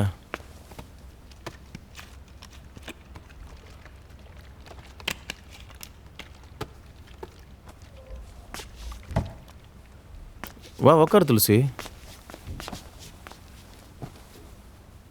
ஆமாம், உங்கள் வீட்டில் நீ உங்கள் அப்பா அம்மா தான் இருப்பீங்களா? இல்லை, எனக்கு ஒரு அண்ணன் கூட இருக்கான். அவன் டெல்லியில் படிச்சுட்டு இருக்கான். அப்படியா? நான் உன்னை காதலிக்கிறேன் துளசி. நீ கூட என்னை காதலிக்கிற துளசி. இல்லைன்னா நான் கூப்பிட்ட உடனே இவ்வளோ தூரம் என்னை நம்பி வரமாட்டேன் நீ. நான் உன் பக்கத்துலேயே இருந்தால் உனக்கு ஒரு நம்பிக்கை. என் கூட எவ்வளோ தூரம் வர சொன்னாலும் நீ தைரியமாக வருவ. இதை உனக்கு எப்படி புரிய வைக்கிறதுன்னு எனக்கு தெரியல. நேற்று நைட்டு கூட உங்கள் வீட்டாளுங்க பார்ப்பாங்கன்னு கொஞ்சம் கூட பயமே இல்லாமல் எவ்வளோ தைரியமாக நான் கூப்பிட்ட உடனே கூட பேச வந்த. உனக்கு தெரியாது துளசி, உனக்கு தெரியாமலே நீ என்னை காதலிக்கிற. நீ என்னை காதலிக்கிறன்னு ஒரே ஒரு வார்த்தை சொல்லு, இதுக்கப்புறம் கண்ணிலே நான் பட மாட்டேன்.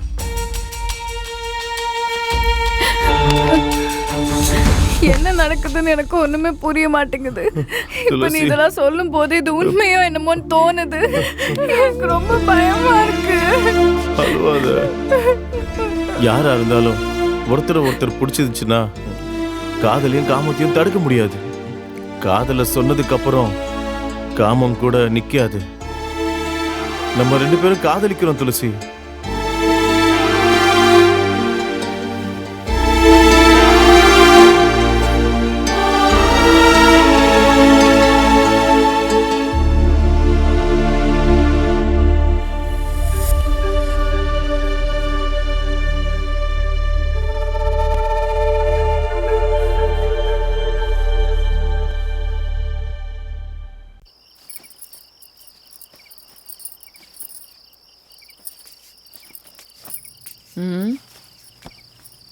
என்னங்க அது? நிலத்துக்கு அடிக்க பூச்சி மருந்துரு.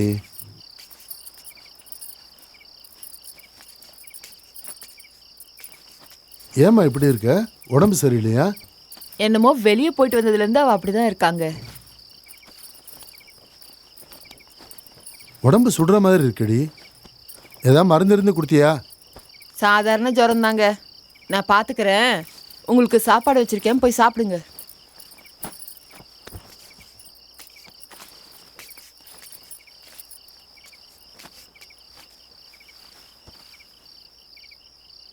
ஏன்பா கோடீஸ்வரா, உன்னை ஜோசப் ஐயா வர சொன்னார்ப்பா.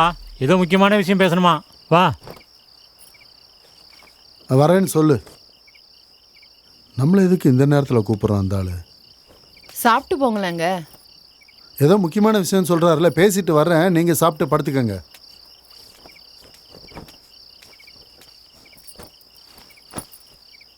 ஐயா, பாவம் ஏதோ விவசாயம் பண்ணி பொழைச்சிக்கிட்டு இருக்கான் ஐயா.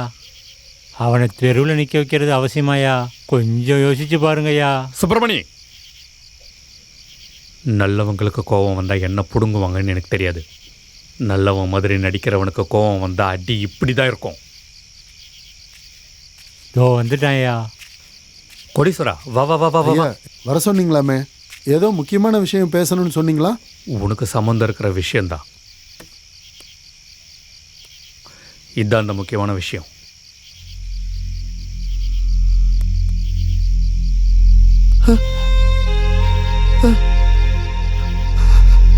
ஐயோ,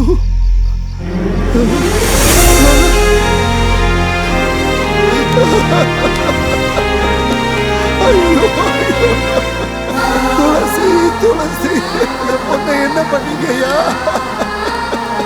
உன் பொண்ணு பண்ண வேலைய 30 செகண்ட் பார்த்ததுக்கே இப்படி ஆயிட்டியே. மொத்த வீடியோவையும் பார்த்தீங்கன்னா நீ தாங்க மாட்ட. அப்பா இல்ல பாவி, என் பொண்ணுகிட்ட ஏன்டா இப்படி நடந்துகிட்ட? கோடீஸ்வரா, அவன் ஒன்றும் பலவந்தப்படுத்தல. அவங்க 2 பேரும் இஷ்டப்பட்டு தான் பண்ணாங்க. டேய், உன்னை கொன்றுவேண்டா. ஐயோ ஐயோ ஐயோ, என்ன மன்னிச்சிருங்க ஐயா, என்ன மன்னிச்சிருங்க ஐயா. சின்ன பொண்ணுயா, அவ வாழ்க்கையை கெடுத்துறாதீங்க ஐயா. ஐயா, கருணை காட்டுங்க ஐயா. நீங்களாவது எடுத்து சொல்லுங்க ஐயா. இப்படி பண்ண ஐயா, நீங்களாவது சொல்லுங்க ஐயா. ஐயா ஐயா, தப்பா எதுவும் பண்ணிடாதீங்க ஐயா. தயவு செஞ்சு கருணை காட்டுங்க. என்ன பண்ணணும்னு சொல்லுங்க ஐயா. இப்ப எப்படி என் வழிக்கு வந்த பத்தியா? எனக்கு ஆசை காட்டி ஏமாத்துறியா? அப்படின்னா நான் பணம் கொடுக்குறேன்னு சொல்லியும் உனக்கு இஷ்டம் இல்லைன்னு விட்டுட்டு போலான்னு நினைச்சியா? ஐயோ ஐயோ, ஒருத்தனோட நிலம் தான் இப்படி அநியாயமா என்கிட்ட வந்துருச்சுன்னு நினைக்கிறியா? இந்த ஊர்ல இருக்கிற ஒவ்வொருத்தரோட நிலத்துக்கும் பூச்சி மருந்துல இருந்து விதை வரைக்கும் நான் தான் கொடுக்குறேன். நான் அவங்களுக்கு ஏமாத்துறேன்ற விஷயம் அவங்களுக்கு தெரியாம நெல் சரியா விளையலன்ட்டு அதே நிலத்தை நான் கேட்குற ரேட்டுக்கு என்கிட்டயே கொண்டு வந்து கொடுப்பாங்க. அப்படி நிலத்தை நீ கொடுத்துருந்தீன்னா அந்த மோசம் போன விவசாயிகள்ல நீயும் ஒருத்தனா நின்று இருப்ப. இப்ப நீ என்கிட்ட வந்து நல்லா மாட்டிக்கிட்ட. உன் பொண்ணு பண்ண வேலை வெளியில வரக்கூடாதுன்னு நீ நினைச்சின்னா உன் நிலத்து மேல இருக்கிற முழு உரிமையும் இந்த ஜோசப் வர்கீஸ்க்கு தான்னு அந்த ஆஸ்தி பத்திரத்துல நீ கையெழுத்து போட்டு கொடு. அது இதுன்னு ஏதாவது சாக்கு சொன்னா தெர கட்டி ப்ரொஜெக்டர் வச்சு ஊர் மொத்தத்துக்கும் உன் பொண்ணு வீடியோவை காட்டிடுவேன். வேண்டாம் ஐயா, ஐயா வேண்டாம் ஐயா, அப்படியெல்லாம் பண்ணிடாதீங்க ஐயா. நான் இப்பயே போட்டுறேன் ஐயா.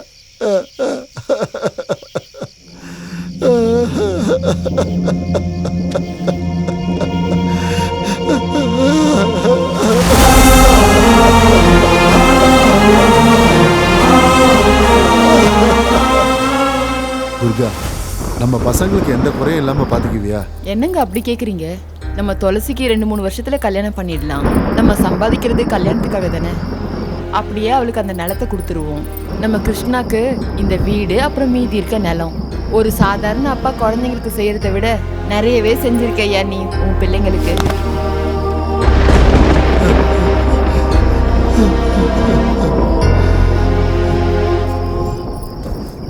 என்னையா யோசிச்சுட்டு இருக்க? சாப்பாடு ஆறி போக போது, வா வந்து சாப்பிடு.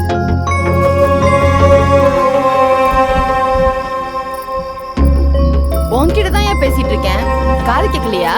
ஆமாண்டி, எனக்கு காது கேட்கல. உள்ள போ. அப்பா சாப்பிடலாம் வாங்கப்பா. ஊர்ல இருக்க கோவத்தை பொண்ணு மேல காட்டியே என்னையா? நீ உள்ள போய் பாடு போ. உனக்கு பிடிச்சதையே தின்னு, இல்ல பட்டினி கடந்து சாவு.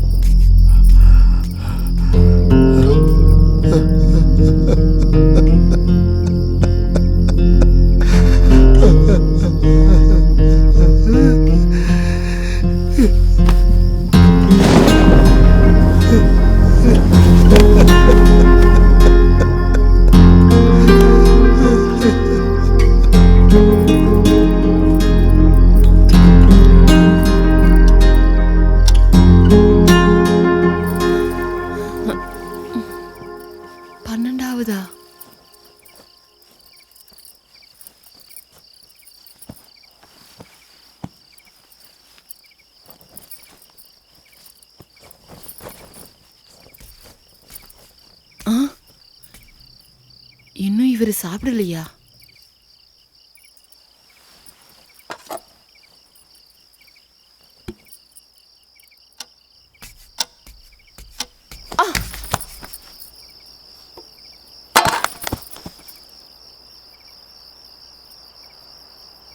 ஏங்க ஏங்க ஏங்க எழுந்துருங்க. ஏங்க எழுந்துருங்க. ஏங்க ஏங்க ஏங்க ஏங்க ஏங்க ஏங்க ஏங்க என்னது அது? நிலத்துக்கு பூச்சி மருந்துறி. என்னங்க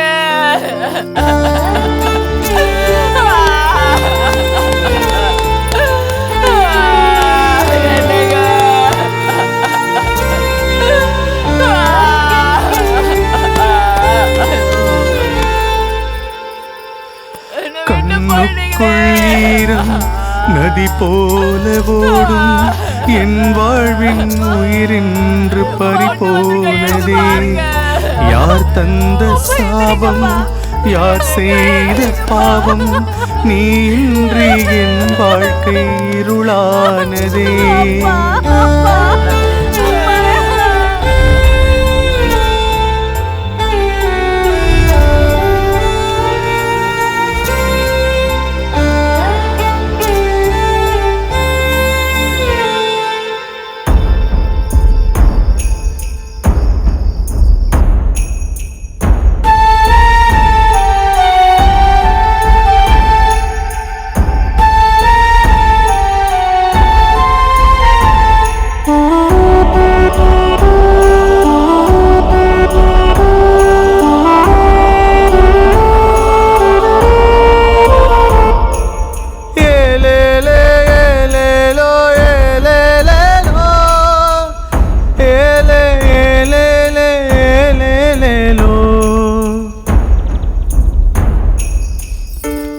துடித்திடும் இதயத்தில் பார்த்திடும் பாதைகளில் எங்கும் உந்தன் ஞாபகமே.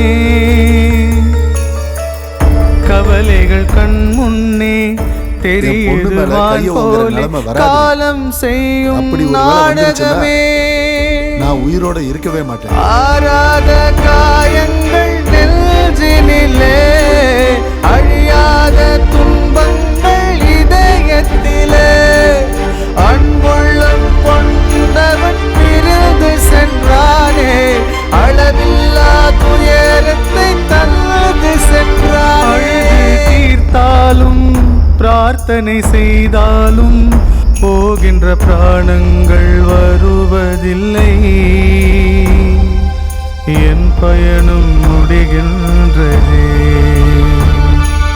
கண்ணுக்குள் ஈரம் நதி போல ஓடும் என் வாழ்வின் உயிரின்று பறிபோனதே. யார் தந்த சாபம், யார் செய்த பாவம், நீ இன்றி என் வாழ்க்கை இருளானதே.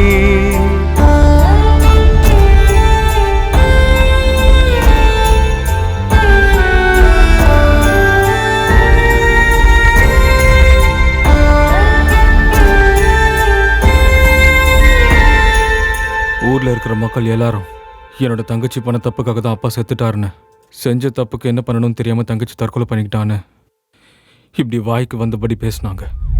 ஆனா ஒரு நாள்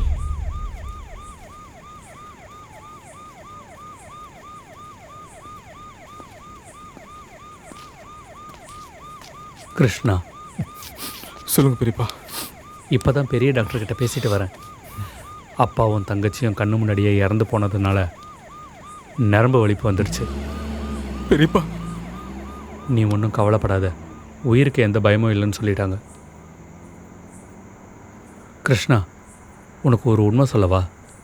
எல்லாரும் நினைக்கிற மாதிரி உன் தங்கச்சி பண்ண தப்பால் உங்கள் அப்பா சாகலப்பா. அந்த ஜோசஃபு உங்கள் அப்பாவோட நிலத்து மேலே கண்ணு வச்சுட்டான். உங்கள் அப்பா கையெழுத்து போட மாட்டேன்னு சொன்னதுனால அவன் கார் டிரைவர் செல்லத்தை வச்சு உன் தங்கச்சி வாழ்க்கையை நாசம் பண்ணிட்டான்ப்பா. அந்த வீடியோவை காட்டி உங்கள் அப்பாவை சொத்து மொத்தத்தையும் எழுதி வாங்கிட்டான்ப்பா. உன் குடும்பம் மொத்தத்தையும் அழித்து நாசம் பண்ணிட்டான்ப்பா அவன். இதெல்லாம் எனக்கு அந்த ஜோசப் கிட்ட வேலை பார்க்குற சுப்பிரமணி தான் சொன்னான். கிருஷ்ணா, நீயும் உங்கள் அம்மாவும் இனி இந்த ஊருக்கு வராதீங்கப்பா, வராதீங்க. நீ படித்த படிப்புக்கு ஏதோ ஒரு வேலை கிடைக்கும்டா. நீயும் உங்கள் அம்மாவும் தூரமாக எங்கேயாவது போய் படிச்சுக்கோங்க. இதுக்கப்புறம் நான் எதுவும் சொல்ல விரும்பல. ஜாகிரதை.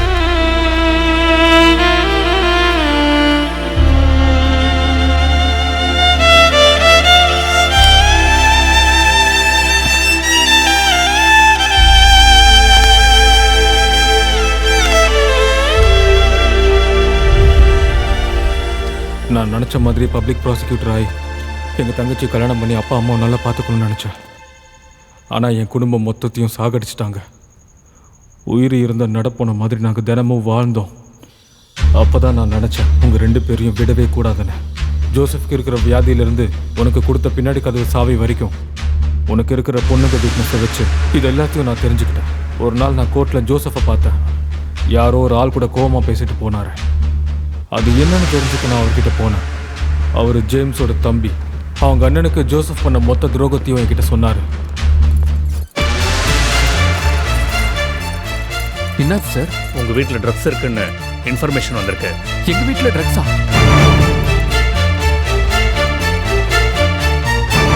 வீட்டில் ட்ரக்ஸ் வச்சுக்கிட்டு பிரார்த்தனைக்காக வந்திருக்க பொண்ணுங்களோட தப்பா நடந்துக்கிறியா? இதெல்லாம் பொய் சார். உங்களுக்கு யார் சார் சொன்னா? சர்ச்சுக்கு வந்த பொண்ணுங்க ரிட்டர்ன் கம்ப்ளைண்ட் கொடுத்துருக்காங்க. நீங்கள் ஏதோ தப்பாக நினச்சிக்கிட்டீங்க சார். என்னை வேணும்னு யாரும் மாட்டி விட்டுட்டாங்க சார். சார், ட்ரக்ஸ் கிடச்சிருச்சு. அரெஸ்ட். சார் சார், எனக்கு ஏன் சார் அரெஸ்ட் பண்ணுறீங்க சார்? அதுக்கும் எனக்கும் எந்த சம்மந்தமும் இல்லை சார். சார் சார், எனக்கு எதுவும் தெரியாது சார். ஐயா, ஐயா. யாரு? ஜோசப் ஐயா சர்ச் சாவி கேட்குறாங்க.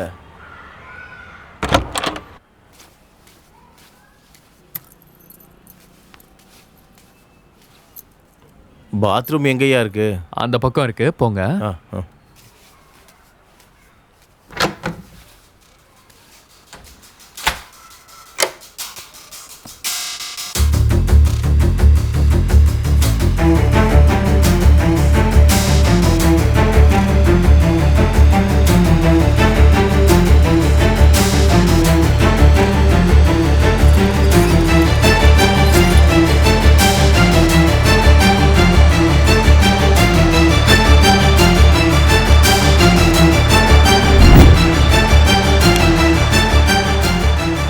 எங்கள் அண்ணனை ஜெயிலில் பார்த்தப்ப இது எல்லா விஷயத்தையும் சொன்னார்.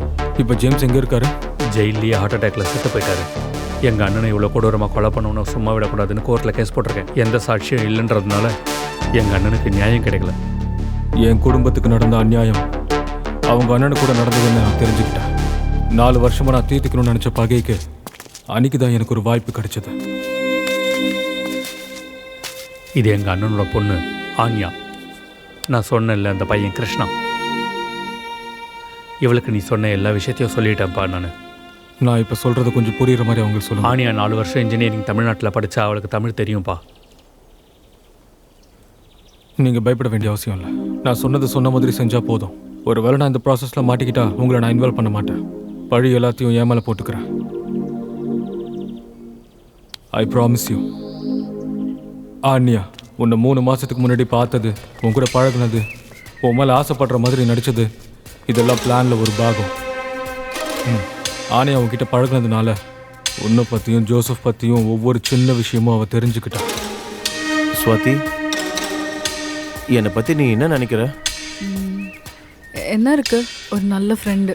இல்லை, அப்படி இல்லை, அதுக்கும் மேலே. ஹலோ ஐயா. சரிங்க ஐயா. யாரு? ஜோசப் ஐயா. எதுக்கு பண்ணாரு? சொன்னேன்ல, ஊருக்கு போயிருக்காங்கன்ட்டு. நாளைக்கு சாயங்காலம் வந்துடுவாராம். கார் எடுத்துக்கிட்டு ஏர்போர்ட்டுக்கு வர சொல்லியிருக்காரு. 4 வருஷமா நான் எதிர்பார்த்த நாள் அன்னைக்கு தான் வந்தது. டிசம்பர் 16ஆம் தேதி. என்னாச்சு ஸ்வாதி, உடனே வர சொல்லியிருந்த? நம்ம 2 பேரை பற்றி கொஞ்சம் பேசலான்னு கூப்பிட்டேன். என்னன்னு சொல்லு, பரவாயில்ல. சொல்கிறேன் இரு. முதல்ல நீ ஸ்வீட் சாப்பிடு.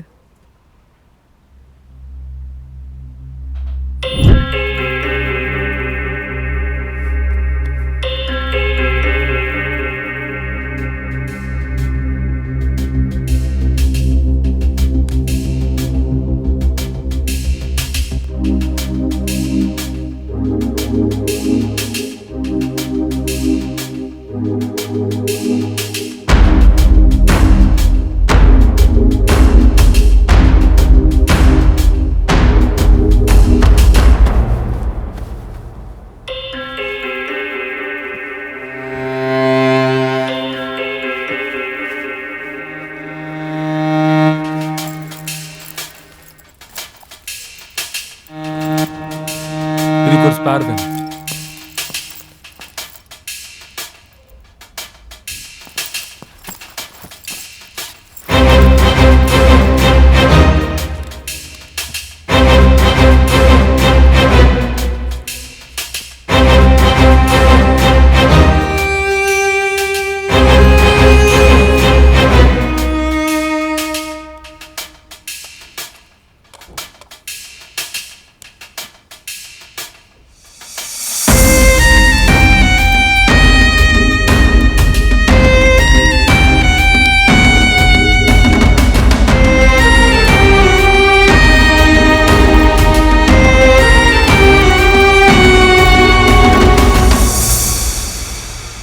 இப்போ சென்னைக்கு ஒரு பஸ் வரும். அங்கேருந்து 9:30க்கு கேரளாவுக்கு ட்ரெயின் இருக்குது. ஒரு வேளை நான் இந்த ப்ராசஸில் மாட்டிக்கிட்டா உன் பேரும் சித்தப்பா பேரும் வெளியே வராது.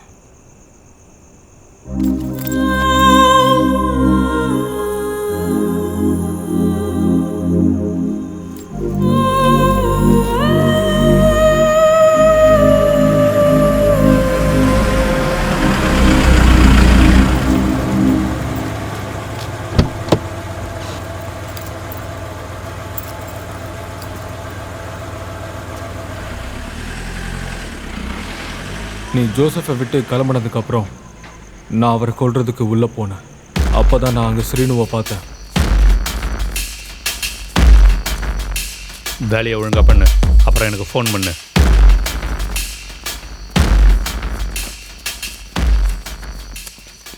அன்னைக்கு ஸ்ரீனுவனை பார்த்துருப்பானோங்கிற சந்தேகத்தில் தான் நான் அவனை ஃபாலோ பண்ணேன்.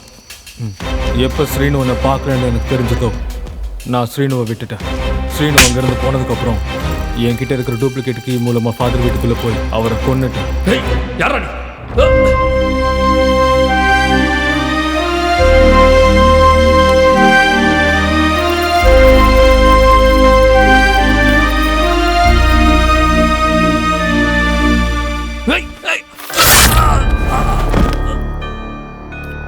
உன்கிட்ட கலெக்ட் பண்ண எவிடன்ஸ் எல்லாத்தையும் ஜோசப் டெட் பாடி மேலே போட்டேன். ஃபாரன்சிக் ரிப்போர்ட்டில் உன்னையே கொலைகாரனை ஆக்கணும்னு நினச்சேன். பணத்துக்காக தான் நீ ஃபாதரை கொன்னன்னு எல்லாரையும் நம்ப வைக்கிறதுக்கு ஜோசப் வீட்டில் இருந்த பணம், அவரை கொன்னதுக்கு யூஸ் பண்ண வெப்பன், இதெல்லாம் உன் வீட்டில் இருக்கணும். அதுக்கு தான் இல்லாத ஒரு ஆள் இருக்கிற மாதிரி நான் உருவாக்கணும். டேவிடோட கார் டிரைவர்னு சொல்லி அந்த பேக் உங்கள் வீட்டில் கொடுத்தேன். ஜோசப்பை கொலை பண்ணது நீ தான் நான் எல்லாரையும் நம்ப வச்சேன். நான் நினச்ச மாதிரியே நடந்துச்சு. ஆனால் உன்னோட கேஸை நான் டீல் பண்ணணும்னு நினைக்கல. அந்த கும்ப பணத்துக்காக உங்கள் குடும்பத்தை மிரட்டினதால உன் கேஸை வாதாடுற வாய்ப்பு எனக்கு கிடைச்சது. உன்னோட கேஸ் எடுத்ததுக்கான காரணம் உன்னை காப்பாற்றுறதுக்காக இல்லை. இந்த பிளானில் நான் ஏதாவது தெரியாமல் தப்பு செஞ்சுருந்தா அந்த தப்பை சரி பண்ணுறதுக்கு.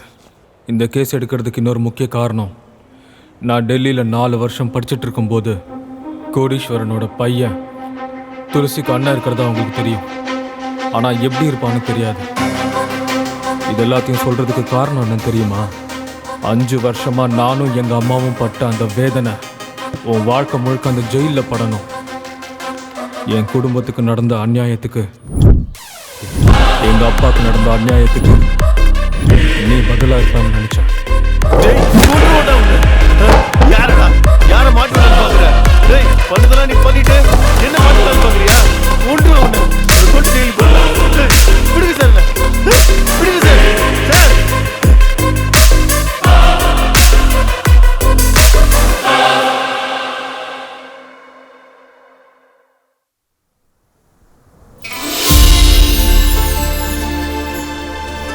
கிருஷ்ணா, நீ படிக்கிற இந்த லா படிப்பு சம்பாதிக்கிறதுக்காக இருக்கக்கூடாது. நியாய பக்கம் போராடுறதுக்காக இருக்கணும்.